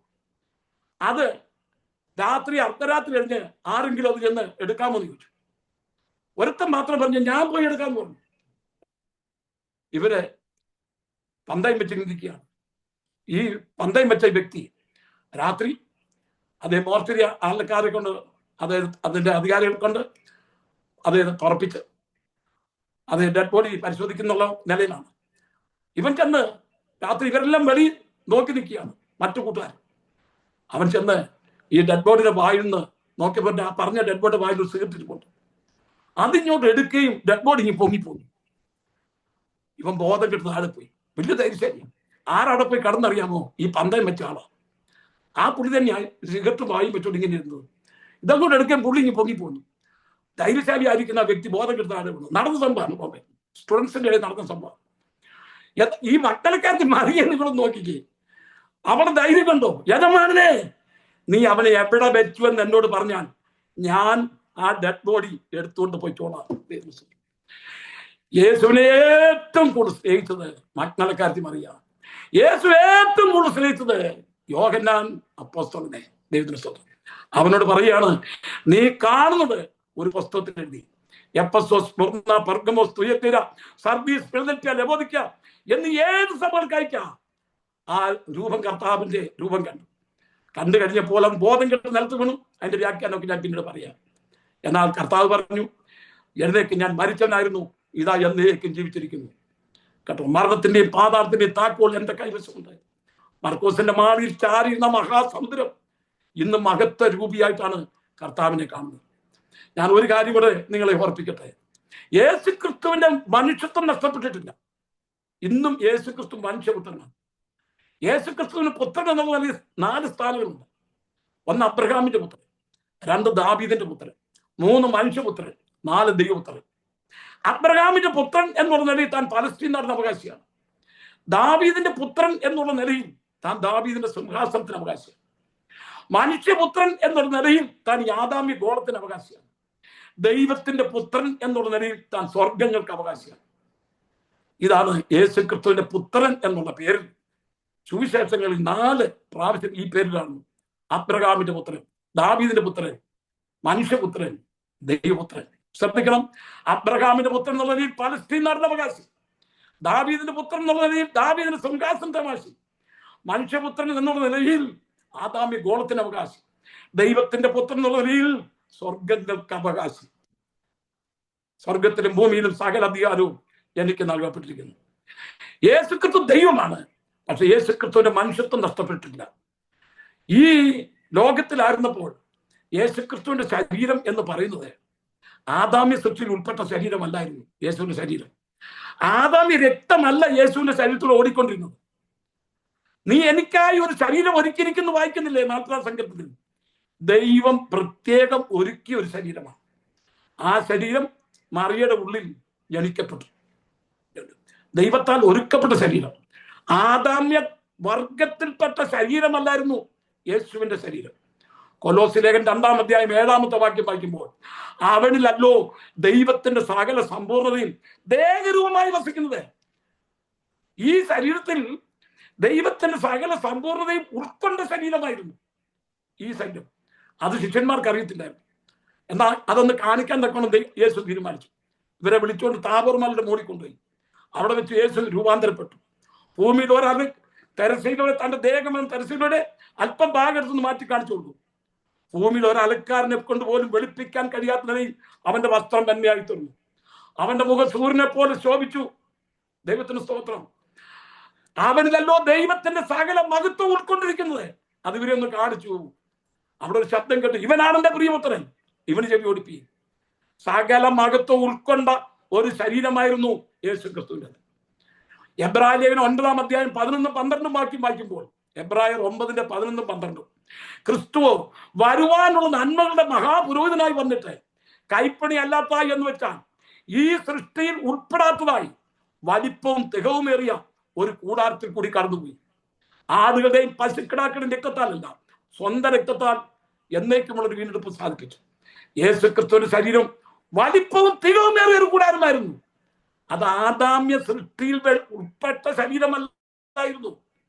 ആ രക്തം ആദാമ്യ വർഗത്തിൽപ്പെട്ട ശരീരം, അത് രക്തമല്ലായിരുന്നു. നമ്മൾ മത്തായി സുവിശേഷത്തിൽ ജനനപ്പറ്റി വായിക്കുമ്പോൾ അവിടെ വായിക്കുന്നത് മറിയെക്കുറിച്ച് പറഞ്ഞിട്ട് അവളിൽ നിന്ന് യേശു ജനിച്ചെന്നാണ് വായിക്കുന്നത്. മറ്റവരെല്ലാം ജനിപ്പിച്ചെന്ന് പറയുമ്പോൾ യേശുവിനെ മാത്രം ജനിച്ചു എന്നാണ് വായിക്കുന്നത്. ആ കർത്താവ് സകല മഹത്വം ഉൾക്കൊണ്ട ഒരു ശരീരമായിരുന്നു. ഇപ്പോഴും തന്റെ മനുഷ്യത്വം നഷ്ടപ്പെട്ടിട്ടില്ല. അയ്യോ, അതിന്റെ പാസ്റ്റർ അങ്ങനെ പറയുന്നത് ഞാൻ പറഞ്ഞു കേൾപ്പിക്കാം. യേശു ക്രിസ്തുവിന്റെ തുളയ്ക്കപ്പെട്ട മാർവും ആണിപ്പറഞ്ഞേറ്റ ആ കാര്യവും ആ പാട് ഇതുവരെ മാറിപ്പോയിട്ടില്ല. അത് തോമസിന് വെളിപ്പെട്ടപ്പോൾ പറഞ്ഞു, തോമസേ, അവിശ്വാസിയാകാതെ വിശ്വാസിയായിരിക്കുക, നിന്റെ കൈ നീട്ടി എന്റെ ആണിപ്പുറത്തെ കാര്യത്തിൽ കൈയിടുക, എന്റെ വിലാപ്പുറത്ത് കൈയിടുക. ഇപ്പോഴും ആ ശരീരം, മനുഷ്യത്വം നമ്മുടെ കർത്താവായ യേശു ക്രിസ്തുവിനുണ്ട്. ഇവിടെ വായിക്കുന്നു, മനുഷ്യപുത്രനോട് സദൃശനായ ഒരുവനെ കണ്ടു. ഞാൻ തിരിഞ്ഞപ്പോൾ മനുഷ്യപുത്രനോട് സദൃശനായ ഒരുവനെ കണ്ടു. നീ കാണുന്ന ഒരു പുസ്തകത്തിൽ എഴുതി, Ephesus, Smyrna, Pergamos, തുയതൈര, Sardis, Philadelphia, ലവോദിക്ക എന്നീ 7 സഭകൾക്ക് അയക്കുക. നീ കണ്ടതാണ് 1 അധ്യായം 11 മുതലുള്ള വാക്യങ്ങൾ. ഇപ്പോൾ ഉള്ളതാണ് 2-10 മിനിറ്റോടെ ഉള്ളൂ. ഇപ്പോൾ ഉള്ളതാണ് 2-3 അധ്യായങ്ങൾ. ആസിയിലെ 7 സഭകൾക്കുള്ള ദൂത്. അന്ന് ആസിയിൽ കുറഞ്ഞത് അനേക സഭകൾ ഉണ്ടായിരിക്കുമ്പോൾ 10 സഭകളൊന്നും അല്ലായിരുന്നു. ഗലാത്യ സഭകൾ കുറെ ഉണ്ടായിരുന്നു. അതെല്ലാം തുർക്കിപ്പെട്ടതാണ്. അത്രയും സഭകൾ അവിടെ ഉള്ള സമയത്ത് തന്നെ ഈ 7 സഭകളെ മാത്രം തിരഞ്ഞെടുക്കാനുള്ള കാരണം എന്താണ്? ഈ 7 സഭകളും സഭയുടെ 7 കാലഘട്ടങ്ങളെ കാണിക്കുന്നതാണ്. പെന്തക്കോസ്ത് നാളാണ് സഭ ആരംഭിച്ചത്. പെന്തക്കോസ്ത് നാളിൽ സഭ ആരംഭിച്ചിട്ട് കർത്താവായ യേശു ക്രിസ്തുവിന്റെ വരവ് വരെയുള്ള 7 കാലഘട്ടങ്ങളെ കാണിക്കുന്നതാണ് ഈ 2-3 അധ്യായങ്ങൾ. അത് ഞാൻ പഠിപ്പിച്ചു വരുമ്പോൾ നിങ്ങൾക്ക് അത് മനസ്സിലാകും. കാരണം ഇന്ന് സഭ ആരംഭിച്ചത് പെന്തക്കോസ്ത് നാളിലാണ്. അന്ന് മുതൽ കർത്താവിന്റെ വരവ് വരെയുള്ള അതേ സഭയുടെ 7 പീരീഡുകളെ പരിശുദ്ധാത്മാവ് കണ്ടുകൊണ്ട് കർത്താവ് വെളിപ്പെടുത്തി അറിയിക്കുന്ന ദൂതുകളാണ് ഈ 7 സഭകളുടെ ദൂതുകൾ. അത് 7 സഭകളുടെ ദൂത് ആരംഭിക്കുമ്പോൾ അവിടെ വായിക്കുന്ന എഫെസോസിലെ സഭയുടെ ദൂതൻ എഴുതുകയാണ് വായിക്കുന്നത്, ഏകവനത്തെ ആരംഭിച്ചിട്ട്. അന്നേരം ഓരോ അധ്യായത്തിന്റെയും ഓരോ ദൂതിന്റെ അവസാനം പറയുന്നത്, ആത്മാവ് സഭകളോട് പറയുന്നതും ചെവിയുള്ള കേൾക്കട്ടെ. ദൂത് കൊടുക്കുന്നത് സഭയുടെ ഭാഷക്ക്. ആ എഫെസോസ് സഭയുടെ ദൂതൻ എഴുതുക. എന്നിട്ട് പറയാണ്, ആ എഫെസോസ് സഭയ്ക്ക് വേണ്ടി മാത്രമുള്ള ദൂതാണ് എഴുതുന്നത്. അതിന്റെ അവസാന ഭാഗം നിന്ന് വായിച്ചോ, ആത്മാവ് സഭകളോട് പറയുന്നുണ്ടെന്ന് ചെവിയുള്ളവൻ കേൾക്കട്ടെ. അപ്പോ ഡോഗയിലുള്ള സഭയ്ക്കും കൂടെ ഉള്ള ദൂതാണ്, അറ്റ്ലാന്റയിലുള്ള സഭയ്ക്കുള്ള ദൂതമാണ്. നിങ്ങൾ എവിടെ നിന്നെല്ലാം കയറി അവിടെയുള്ള സഭകൾക്കെല്ലാം ഉൾപ്പെട്ടിരിക്കുന്ന ഒരു ദൂതാണ് ഇവിടെ കൊടുത്തിരിക്കുന്നത്. 7 കാലഘട്ടങ്ങളെ കാണിക്കുന്നു, സഭയുടെ 7 കാലഘട്ടങ്ങളെ. 4 അധ്യായം മുതൽ 22 അധ്യായം വരെയാണ് ഇനി മേലാൽ സംഭവിക്കാനുള്ളത്. അവിടെ 4 അധ്യായം 1-ാമത്തെ വാക്യം വായിക്കുന്നു, അനന്തര സ്വർഗത്തിൽ ഒരു വാതിൽ തുറന്നിരിക്കുന്ന ഞാൻ കണ്ടു. കാഹളനാദം പോലെ എന്നോട് സംസാരിച്ചേട്ടാ ആദ്യത്തെ ശബ്ദം ഇവിടേക്ക് കയറി വരിക. അടുത്ത വാക്യം കേട്ടോ, മേലാൽ സംഭവിപ്പാണത് ഞാൻ നിനക്ക് കാണിച്ചു തരാം. വെളിപ്പാട് ദിവസം 4 അധ്യായം മുതൽ 22 അധ്യായം വരെയുള്ള സംഭവങ്ങൾ ഇതുവരെ ലോകത്തിൽ നടന്നിട്ടില്ല. അത് നടക്കാൻ പോകുന്നേ ഉള്ളൂ. 2 സഭയുടെ കാലഘട്ടം കഴിഞ്ഞിട്ട് 4 അധ്യായം 1-ാമത്തെ വാക്യം വായിക്കുന്നത് അനന്തരം എന്നാണ്. അനന്തരം സ്വർഗത്തെ ഒരു വാതിൽ തുറന്നിരിക്കുന്ന ഞാൻ കണ്ടു. കാഹളനാദം പോലെ എന്നോട് സംസാരിച്ചേട്ട ആദ്യത്തെ ശബ്ദം ഇവിടേക്ക് കയറി വരിക. മേലാൽ സംഭവിപ്പാണ് ഞാൻ നിനക്ക് കാണിച്ചു തരാം. ഭാവികാല സംഭവങ്ങൾ ഉൾപ്പെട്ടിരിക്കുന്ന അധ്യായങ്ങളാണ് 4 അധ്യായം മുതൽ 22 അധ്യായം വരെ. ദൈവം, ഞാൻ ഒരു കാര്യം ഓർപ്പിക്കട്ടെ, വെളിപ്പാട് പുസ്തകത്തെ പല നിലയിലും ആൾക്കാർ വിചിത്രമായി പഠിപ്പിക്കുന്നുണ്ട്. നമ്മുടെ പിതാക്കന്മാർ പഠിപ്പിച്ച അതേ നിലയിൽ സത്യമായിട്ടുള്ള കാര്യമാണ് ഞാൻ പഠിപ്പിക്കുന്നത്. ഇതിന്റെ അപ്പുറത്തായിട്ട് പഠിപ്പിച്ചാൽ നിങ്ങൾ അത് അംഗീകരിക്കരുത്. അതിന്റെ ഉപദേശപരമായിട്ട് വ്യക്തമായിട്ട് അതിന്റെ പൂർത്തിയോടുകൂടി വ്യക്തമായി സ്ഫുടമായി വ്യാഖ്യാനിച്ച് പഠിപ്പിക്കുന്ന ഒരു പുസ്തകമാണ് വെളിപ്പാട് പുസ്തകം. അതുകൊണ്ട് ആ വഴി വിട്ട് നിങ്ങൾ ഇടത്തോട്ടം വലത്തോട്ടം മാറിപ്പോകരുത്. ഞാൻ വെളിപ്പാട് 12-ാം അധ്യായത്തില് ആൺകുട്ടി ആരാന്ന് പഠിപ്പിച്ചു കഴിഞ്ഞപ്പോൾ എന്റെ പ്ലാറ്റ്ഫോമിൽ അനേക പാസ്റ്റർമാരുണ്ടായിരുന്നു. പാസ്റ്റർ ഇപ്പൊ ഞങ്ങൾക്ക് കാര്യം മനസ്സിലായിരുന്നു, അത് മറിയാണെന്നും മറിയയുടെ മോനാണ് നിങ്ങളൊക്കെ പറഞ്ഞ് പഠിപ്പിക്കുന്ന അനേക വ്യക്തികളുണ്ട്. 4-ാം അധ്യായം മുതൽ ഭാവികാല സംഭവങ്ങളാണ്. ഇനി ഒരു കാര്യം കൂടെ പറഞ്ഞ് ഞാനിപ്പോ ഇവിടെ അവസാനിപ്പിക്കാം, കാരണം 5 മിനിറ്റ് ഉള്ളൂ. വെളിപ്പാട് പുസ്തകം 3 ഭാഗമായി തിരിച്ചിരിക്കുന്നു. നീ കണ്ടത് 1-ാം അധ്യായം, 11 മുതൽ ബാക്കിയുള്ള 1-ാം അധ്യായം. ഇപ്പോൾ ഉള്ളത് 2-3 അധ്യായം. ഇനി ഭാവിയിൽ ഇനി മേൽ സംഭവിപ്പായിരിക്കുന്നത് 4-ാം അധ്യായം മുതൽ 22-ാം അധ്യായം വരെ. ഇനി പ്രധാനപ്പെട്ട ഒരു വിഷയം കൂടെ പറഞ്ഞ് ഞാൻ ഈ ഭാഗം ഇപ്പൊ നിർത്താൻ 5 മിനിറ്റ് കൊണ്ട്. എൻ്റെ മുമ്പിൽ സമയമുണ്ട്, ആരും വാച്ച് നോക്കി എന്നെ കാണിക്കില്ലേ. ആരിലിങ്ങനെ വാച്ച് വെക്കുകയാണെങ്കിൽ എനിക്ക് വലിയ വിഷമമാണ്. 5 മിനിറ്റ് കൊണ്ട് ഞാൻ നിർത്തിയേക്കും. നിങ്ങൾ എത്ര അച്ചടക്കമുള്ള സഹോദരന്മാർ, എത്ര സഹോദരന്മാർ, എത്ര നേരം എന്റെ ലെക്ചർ ഇങ്ങനെ കേട്ടിട്ടിരുന്നല്ലോ. ഈ വെളിപ്പാട് പുസ്തകം എഴുതാൻ വേണ്ടി യോഹന്നാൻ 4 പ്രാവശ്യം ആത്മാവിലായി. നമ്മൾ ആത്മാവിൽ വേണം ഈ ഭാഗം ചിന്തിക്കാൻ. ആത്മാവിൽ 4 പ്രാവശ്യം ആത്മാവിലായി. അതിലാദ്യം ആത്മാവിലായത് 1-ാം അധ്യായം 10-ാം വാക്യം വായിച്ചാൽ മോളെ വായിച്ചേ. കർത്തൃദിവസത്തിൽ ഞാൻ ആത്മവിവശനായി. നീ കാണുന്നത് ഒരു പുസ്തകം. 1-ാമത് ആത്മാവിലായത് കർത്തൃദിവസം. ആ കർത്തൃദിവസം എന്ന് പറയുന്നത് ഞായറാഴ്ച തന്നെയാണ് കേട്ടോ. അത് ഞാൻ തെളിയിക്കാം, അവിടെ വരുമ്പോൾ തെളിയിക്കാം. ആ ഭാഗം വരുമ്പോൾ ആഴ്ചവട്ടത്തിന്റെ 1-ാം ദിവസം തന്നെയാണ് ഈ കർത്തൃദിവസം. ചിലർ വേറെ വ്യാഖ്യാനമൊക്കെ പറയുന്നുണ്ട്. കർത്താവിന്റെ നാളെന്ന് പറയുന്നുണ്ട്, അത് വേറെ. കർത്താവിന്റെ യഹോവയുടെ വലുതും ഭയങ്കരമായ ദിവസം എന്ന് പറയുന്നുണ്ട്, അത് വേറെ. ഇവിടെ കർത്തൃ ദിവസം എന്നുള്ളതിന് ഇംഗ്ലീഷിൽ കൊടുത്തിരിക്കുന്നത് ലോർഡ്സ് ഡേ എന്നാണ് കേട്ടോ. മറ്റിടത്ത് വേറെ ഇംഗ്ലീഷ് പദമാണ് കൊടുത്തിരിക്കുന്നത്. കർത്തൃ ആഴ്ചവട്ടത്തിന്റെ 1-ാം നാൾ ഞാൻ ആത്മാവിലായി, അപ്പോൾ കർത്താവിനെ തന്നെ കണ്ടു. ഇനി 2-ാം പ്രാവശ്യം ആത്മാവിലായത് വെളിപ്പാട് 4-ാം അധ്യായം 2-ാം വാക്യം വെച്ചേ.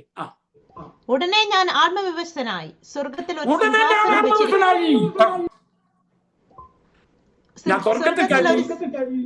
സിംഹാസനം വെച്ചിരിക്കുന്നതും സിംഹാസനത്തിൽ ഒരുവൻ ഇരിക്കുന്നതും കണ്ടു. ഇനി വളരെ ഓപ്പാട്ടെ നോക്കണമേ. ഉടനെ ഞാൻ ആത്മവിവശനായി, ഞാൻ സ്വർഗത്തിൽ കയറി. അപ്പൊ 2-ാം പ്രാവശ്യം ആത്മാവിലാകുന്നത് യേശു ക്രിസ്തുവിന്റെ വരവിൽ യോഹന്നാൻ ആത്മാവിലായി. വെളിപ്പാട് 4-ാം അധ്യായം കർത്താവായ യേശു ക്രിസ്തുവിന്റെ രഹസ്യപരമാണ്. കർത്താവ് വരുമ്പോൾ നമ്മളും ആത്മാവിലാണ് സ്വർഗത്തിലേക്ക് എടുക്കപ്പെടുന്നത്. യേശു ക്രിസ്തുവിനെ മരിച്ചവരുടെ നിന്ന് ഉയർപ്പിച്ച അതേ ആത്മാവ് തന്നെ നിങ്ങളുടെ മറ്റ് ശരീരങ്ങളെ ഉയർപ്പിക്കുന്ന റോമാലേഖനത്തിൽ പറഞ്ഞിരിക്കുന്നു. അപ്പൊ ആത്മാവോട് കൂടെയാണ് നമ്മൾ സ്വർഗത്തിലേക്ക് പോകുന്നത്. ഇവിടെ കയറി വരുവീൻ എന്നുള്ള ശബ്ദം കേട്ടപ്പോൾ ആത്മാവിലായി. ഇനി 3-ാം പ്രാവശ്യം ആത്മാവിലായത് വെളിപ്പാട് പുസ്തകം 17-ാം അധ്യായം 3-ാമത്തെ വാക്യം വായിച്ചേ. അവൻ എന്നെ ആത്മാവിൽ മരുഭൂമിയിലേക്ക് കൊണ്ടുപോയി. വെളിപ്പാട് പുസ്തകം 17-ാം അധ്യായത്തിൽ ഒരു സ്ത്രീയാണ് കാണുന്നത്. അവൾ ഇരിക്കുന്ന ഒരു മൃഗത്തിന്റെ പുറത്ത്, വേറെ എങ്ങും ഇരിക്കാൻ നമുക്ക് സ്ഥാനമില്ലായിരുന്നു. മൃഗത്തിന്റെ പുറത്ത് കയറി ഇരിക്കുകയാണ് കേട്ടോ. ഇത് കാണാൻ തക്കോണം യോഹന്നാൻ ആത്മാവിലായി. മൃഗം എന്ന് പറയുന്ന അന്തിക്രിസ്തുവാണ്. വെളിപ്പാട് പുസ്തകം 13-ാം അധ്യായത്തിൽ പറയുന്ന അന്തിക്രിസ്തുവാണ്. അല്ല, വെളിപ്പാട് പുസ്തകം 13-ാം അധ്യായത്തിൽ പറഞ്ഞ മൃഗമാണ് അന്തിക്രിസ്തു. ഇപ്പോൾ ഒരു സ്ത്രീ കയറിയ മൃഗത്തിന്റെ പുറത്തിരിക്കുന്നു. അത് അതെ അന്തിക്രിസ്തുവിന്റെ മണവാട്ടിയാണ്. അതൊക്കെ അവിടെ വരുമ്പോഴേ നമുക്ക് തിരിച്ച് മനസ്സിലാക്കാൻ ഒക്കെ നോക്കത്തുള്ളൂ. ആ ഭയങ്കരമായ കാഴ്ച കാണാൻ യോഹന്നാൻ ആത്മാവിലായി. ഈ അന്തിക്രിസ്തുവിന്റെ മഹോത്തരകാലത്തെ പീഠം നമ്മൾ പഠിക്കുമ്പോൾ നമ്മൾ ആത്മാവിൽ പഠിക്കണം. ആത്മാവിൽ നിറഞ്ഞ നമുക്ക് ആവശ്യമാണ്. ആത്മാവിൽ നിറഞ്ഞെങ്കിൽ മാത്രമേ നമുക്കിത് പഠിച്ച് മനസ്സിലാക്കാൻ ഒക്കെ നോക്കത്തുള്ളൂ. അവനെ ആത്മാവിൽ മരുഭൂമിയിലേക്ക് കൊണ്ടുപോയി. 4-ാമത് ആത്മാവിലായത് വെളിപ്പാട് പുസ്തകം 22-ാം അധ്യായം 9-10 9-10. അവൻ എന്നെ ആത്മവിവശതയിൽ ഉയർന്നൊരു വൻമലയിൽ കൊണ്ടുപോയി. യെരൂശലേം എന്ന വിശുദ്ധ നഗരം സ്വർഗത്തിൽ നിന്ന് ദൈവസന്നിധിയിൽ നിന്ന് തന്നെ ദൈവ തേജസ്സുള്ളതായി ഇറങ്ങുന്നത് കാണിച്ചു തന്നു. അവൻ എന്നെ ആത്മാവിൽ ഉയർന്ന ഒരു മലയിലേക്ക് കൊണ്ടുപോയി. ഉയർന്ന ഒരു മലയിലേക്ക് വളരെ ഓഫാക്കി ഉയർന്ന ഒരു മലയിലേക്ക് 4-ാം പ്രാവശ്യം ആത്മാവ്. ഇത് ഒരു കെട്ടിടം ഇറങ്ങി വരിക. എന്താ അവിടെ പറഞ്ഞറിയാമോ? വരിക കുഞ്ഞാടിന്റെ കാന്തയായ മണവാട്ടിയെ ഞാൻ കാണിച്ചു തരാമെന്ന് പറഞ്ഞു. യോഹന്നാൻ വലിയ സന്തോഷമായി. അതല്ലേ നമ്മൾ കാത്തിരിക്കുന്നത്. നീ കെട്ടാനിക്കുന്ന പെണ്ണിനെ കാണിച്ചു തരാന്ന് പറഞ്ഞപ്പോൾ ആ ചെറുക്കന്റെ മനസ്സിൽ എന്തുമാത്രം അത് സന്തോഷമാണ് വരുന്നത്. നീ കല്യാണം കഴിക്കാൻ പോകുന്ന പെണ്ണെ ഇപ്പം കാണിച്ചു തരാം. അവളെ മണിയറ ഇങ്ങനെ ഒരുക്കിക്കൊണ്ടിരിക്കുക, ഇങ്ങനെ കാണാൻ നോക്കിയിരിക്കുക, പെൺകുട്ടിയെ കാണാൻ. അവിടെ മനസ്സിൽ ഒരു കല്യാണം നടപ്പിൽ എന്നെ വിളിച്ച് പ്രാർത്ഥിപ്പിക്കുകയുണ്ടായി. ആ പെൺകുട്ടിയെ കൊണ്ട് സൂമിക്കൂട കൊണ്ട് അപ്പന്റെ കൂടെ ഇരുത്തി. ആ പെണ്ണ് പേടിച്ച് പറച്ചായിരിക്കുന്നു. യോഹന്നാൻ പറഞ്ഞു, അതേ വലിയ കുഞ്ഞാടിന്റെ കാന്തിയായ മണവാട്ടിയെ കാണിച്ചു തരാന്ന് പറഞ്ഞു. വലിയ ആകാംക്ഷയോടെ നോക്കുന്നപ്പോഴേ യോഹന്നാൻ കാണുന്ന ഒരു കെട്ടിടം ഇറങ്ങി വരുന്ന കാണിച്ചു. ഒരു കെട്ടിടം. നിങ്ങൾ നാലിച്ച് നോക്കിയേ, നിങ്ങളുടെ മകന് വേണ്ടി ഒരു കല്യാണം ഒരു പെണ്ണെ കാണിച്ചു തരാന്ന് കൊണ്ടുപോയിട്ടായി ഒരു കെട്ടിടം കാണിച്ചു തരാണെങ്കിൽ നിങ്ങൾ ആ കൊണ്ടുപോയിട്ട് എല്ലാവരും കാരണക്കുറ്റി നോക്കി ഒരു അടിയടിക്കും. യോഹന്നാൻ കാര്യം മനസ്സിലായി കേട്ടോ. ഈ കെട്ടിടമാണ് കുഞ്ഞാടിന്റെ മണവാട്ടി. കുഞ്ഞാടിന്റെ കാന്തയായ മണവാട്ടിയെ കാണിച്ചതാ. പുതിയ യെരൂശലേം എന്ന് പറയുന്ന നഗരം സ്വർഗത്തിൽ നിന്ന് ഇറങ്ങി വരുന്നു. അതിലിരിക്കുന്നതാണ് കുഞ്ഞാടിന്റെ കാന്ത. നമ്മളാ. ഇത് പറയുമ്പോൾ ഞാൻ ആൻഭാവിൽ ദൈവത്തെ എന്ന് ആരാധിച്ചാൽ കൊള്ളാവുന്നുണ്ട്, നൃത്തം ചെയ്താൽ കൊള്ളാവുന്നുണ്ട്. യോഹന്നാന് കാര്യം മനസ്സിലായി. നോക്കിയപ്പോ ഒരു കെട്ടിടം, പുതിയ യെരൂശലേം എന്ന് പറയുന്ന ഒരു കെട്ടിടം സ്വർഗത്തിൽ നിന്ന് ഇറങ്ങി വരുന്നു. അത് കണ്ടപ്പോ യോഹന്നാന്റെ ആത്മാവിലാണെന്ന് കാണുന്നത്. ദൈവമക്കളെ, നമ്മൾ മണവാട്ടിപത്തിൽ ഉൾപ്പെട്ട നമ്മളെ ആ പദവി കൊടും ദൈവത്തെ നമുക്ക് സ്തുതിക്കാം. 3 പ്രാവശ്യം വെളിപ്പാട് പുസ്തകത്തിന്റെ ഭാഗം, 4-ാം പ്രാവശ്യം ഇത് എഴുതാൻ വേണ്ടി യോഹന്നാൻ 4 പ്രാവശ്യം ആത്മാവിലായി. ഈ വചനങ്ങൾ ദൈവം നമ്മെ അനുഗ്രഹിക്കട്ടെ. ബാക്കി ഭാഗം അടുത്ത വ്യാഴാഴ്ച ചിന്തിക്കാം. ദൈവത്തിന് സ്തോത്രം. Price the Lord. വളരെ അനുഗ്രഹിക്കപ്പെട്ട രീതിയിൽ വെളിപ്പാട് പുസ്തകത്തിന്റെ മുഖവര ഇന്ന് രാത്രിയിൽ പഠിപ്പിക്കുവാൻ കർത്താവിന്റെ ദാസനെ ദൈവം സഹായിച്ചതോർത്ത് സ്തോത്രം ചെയ്യുന്നു. വളരെ ശക്തമായി ഇന്ന് രാത്രിയിൽ ദൈവം തന്നെ സഹായിച്ചുവല്ലോ. ദൈവം തന്നെ അനുഗ്രഹിക്കട്ടെ. താൻ പറഞ്ഞത് എല്ലാവരും ശ്രദ്ധിച്ചു കാണുമെന്ന് വിശ്വസിക്കുന്നു. താന് ഒരു ക്യാഷ് അവാർഡ് എക്സാം ഉണ്ടായിരിക്കുന്നതാണ്. പലരും ചോദിച്ചു, നിങ്ങൾക്ക് എക്സാം ഉണ്ടോ എന്ന്. വെളിപ്പാട് പുസ്തകത്തിന് എക്സാം ഉണ്ട്. എക്സാം മാത്രമല്ല, അതിന് വളരെ വിലപിടിപ്പുള്ള ഫസ്റ്റ്, സെക്കൻഡ്, തേർഡ് പ്രൈസുകൾ ഉണ്ടെന്നാണ് കർത്താവിന്റെ ദാസൻ പറഞ്ഞത്. നിങ്ങൾ എല്ലാവരും ശ്രദ്ധിച്ചു കാണും എന്ന് വിശ്വസിക്കുന്നു. വളരെ ആത്മാർത്ഥതയോടെ ഉത്സാഹത്തോടെ നിങ്ങളെ പഠിപ്പിക്കുവാൻ വേണ്ടിയാണ് അദ്ദേഹം ക്യാഷ് അവാർഡ് ഒക്കെ പറഞ്ഞത്. കാരണം അദ്ദേഹത്തിന് ഇപ്പം ക്യാഷ് അവാർഡ് തന്നൊരു കാര്യമില്ല. പക്ഷെ നിങ്ങൾ പഠിക്കുവാനുള്ള ഒരു ആഗ്രഹം, താൻ പഠിപ്പിക്കുന്ന കാര്യങ്ങൾ നിങ്ങൾ പഠിക്കുവാനുള്ള ആഗ്രഹം, അതാണ് അതിന്റെ ആ വലിയ ഗൗരവം മനസ്സിലാക്കിക്കൊണ്ടാണ് താൻ പറയുവാൻ ഇടയായി തീർന്നത്. അതുകൊണ്ട് നിങ്ങൾ റെഗുലറായിട്ട് അറ്റൻഡ് ചെയ്യുക. ദൈവം നിങ്ങളെ എല്ലാവരെയും സഹായിക്കട്ടെ. കർത്താവിന്റെ ദാസനോടുള്ള പ്രത്യേക നന്ദി അറിയിക്കുന്നു. ദൈവം തന്നെ മാനിക്കട്ടെ. പ്രത്യേക വായിച്ച് സഹായിച്ച പ്രിയ ലിൻസി തോമസിനെ ഓർത്തും ദൈവത്തിന് സ്തോത്രം ചെയ്യുന്നു. നമുക്ക് പ്രാർത്ഥനയോടെ വിരിയാം. ദൈവം സഹായിച്ചാൽ നാളെ വൈകിട്ട് pastor Shajan Parakkadavil Pauline theology, പൗലോസിന്റെ ദൈവശാസ്ത്രം എന്നുള്ള വിഷയത്തെ ആസ്പദമാക്കി കർത്താവിന്റെ ദാസൻ ക്ലാസ് എടുക്കുന്നതാണ്. അതുകൂടാതെ ശനിയാഴ്ച നമ്മൾ ദൈവം സഹായിച്ചാല് നമ്മുടെ ചാപ്പൽ സർവീസായിട്ട് ഇത്രയും ദിവസം നിങ്ങൾ കേട്ടുകൊണ്ടിരിക്കുകയായിരുന്നു. അപ്പോൾ നിങ്ങൾക്ക് പ്രബോധിപ്പിക്കാനും സാക്ഷി പറയുവാനും നിങ്ങളുടെ, കാരണം നമ്മളൊന്നും അങ്ങോട്ടും ഇങ്ങോട്ടും ആരെയും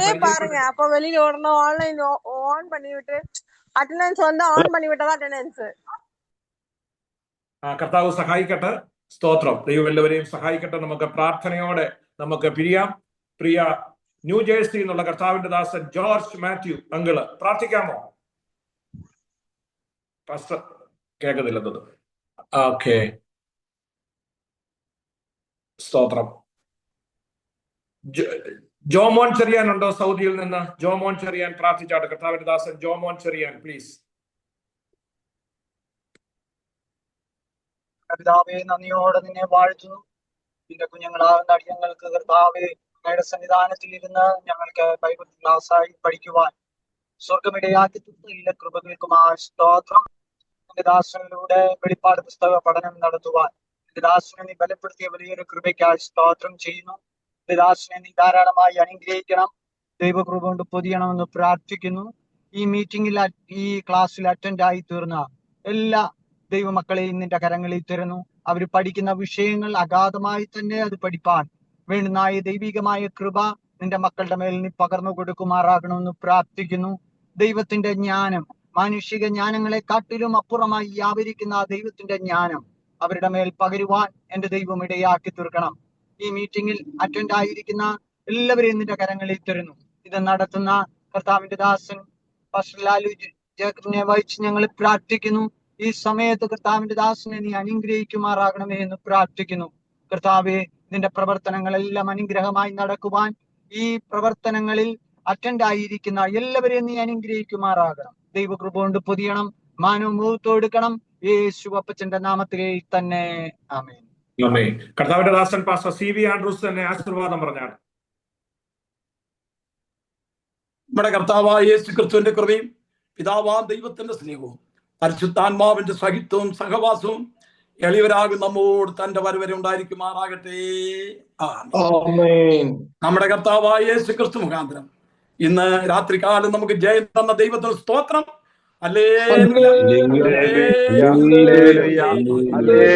ആമേൻ. കർത്താവായ യേശുവേ വരണമേ.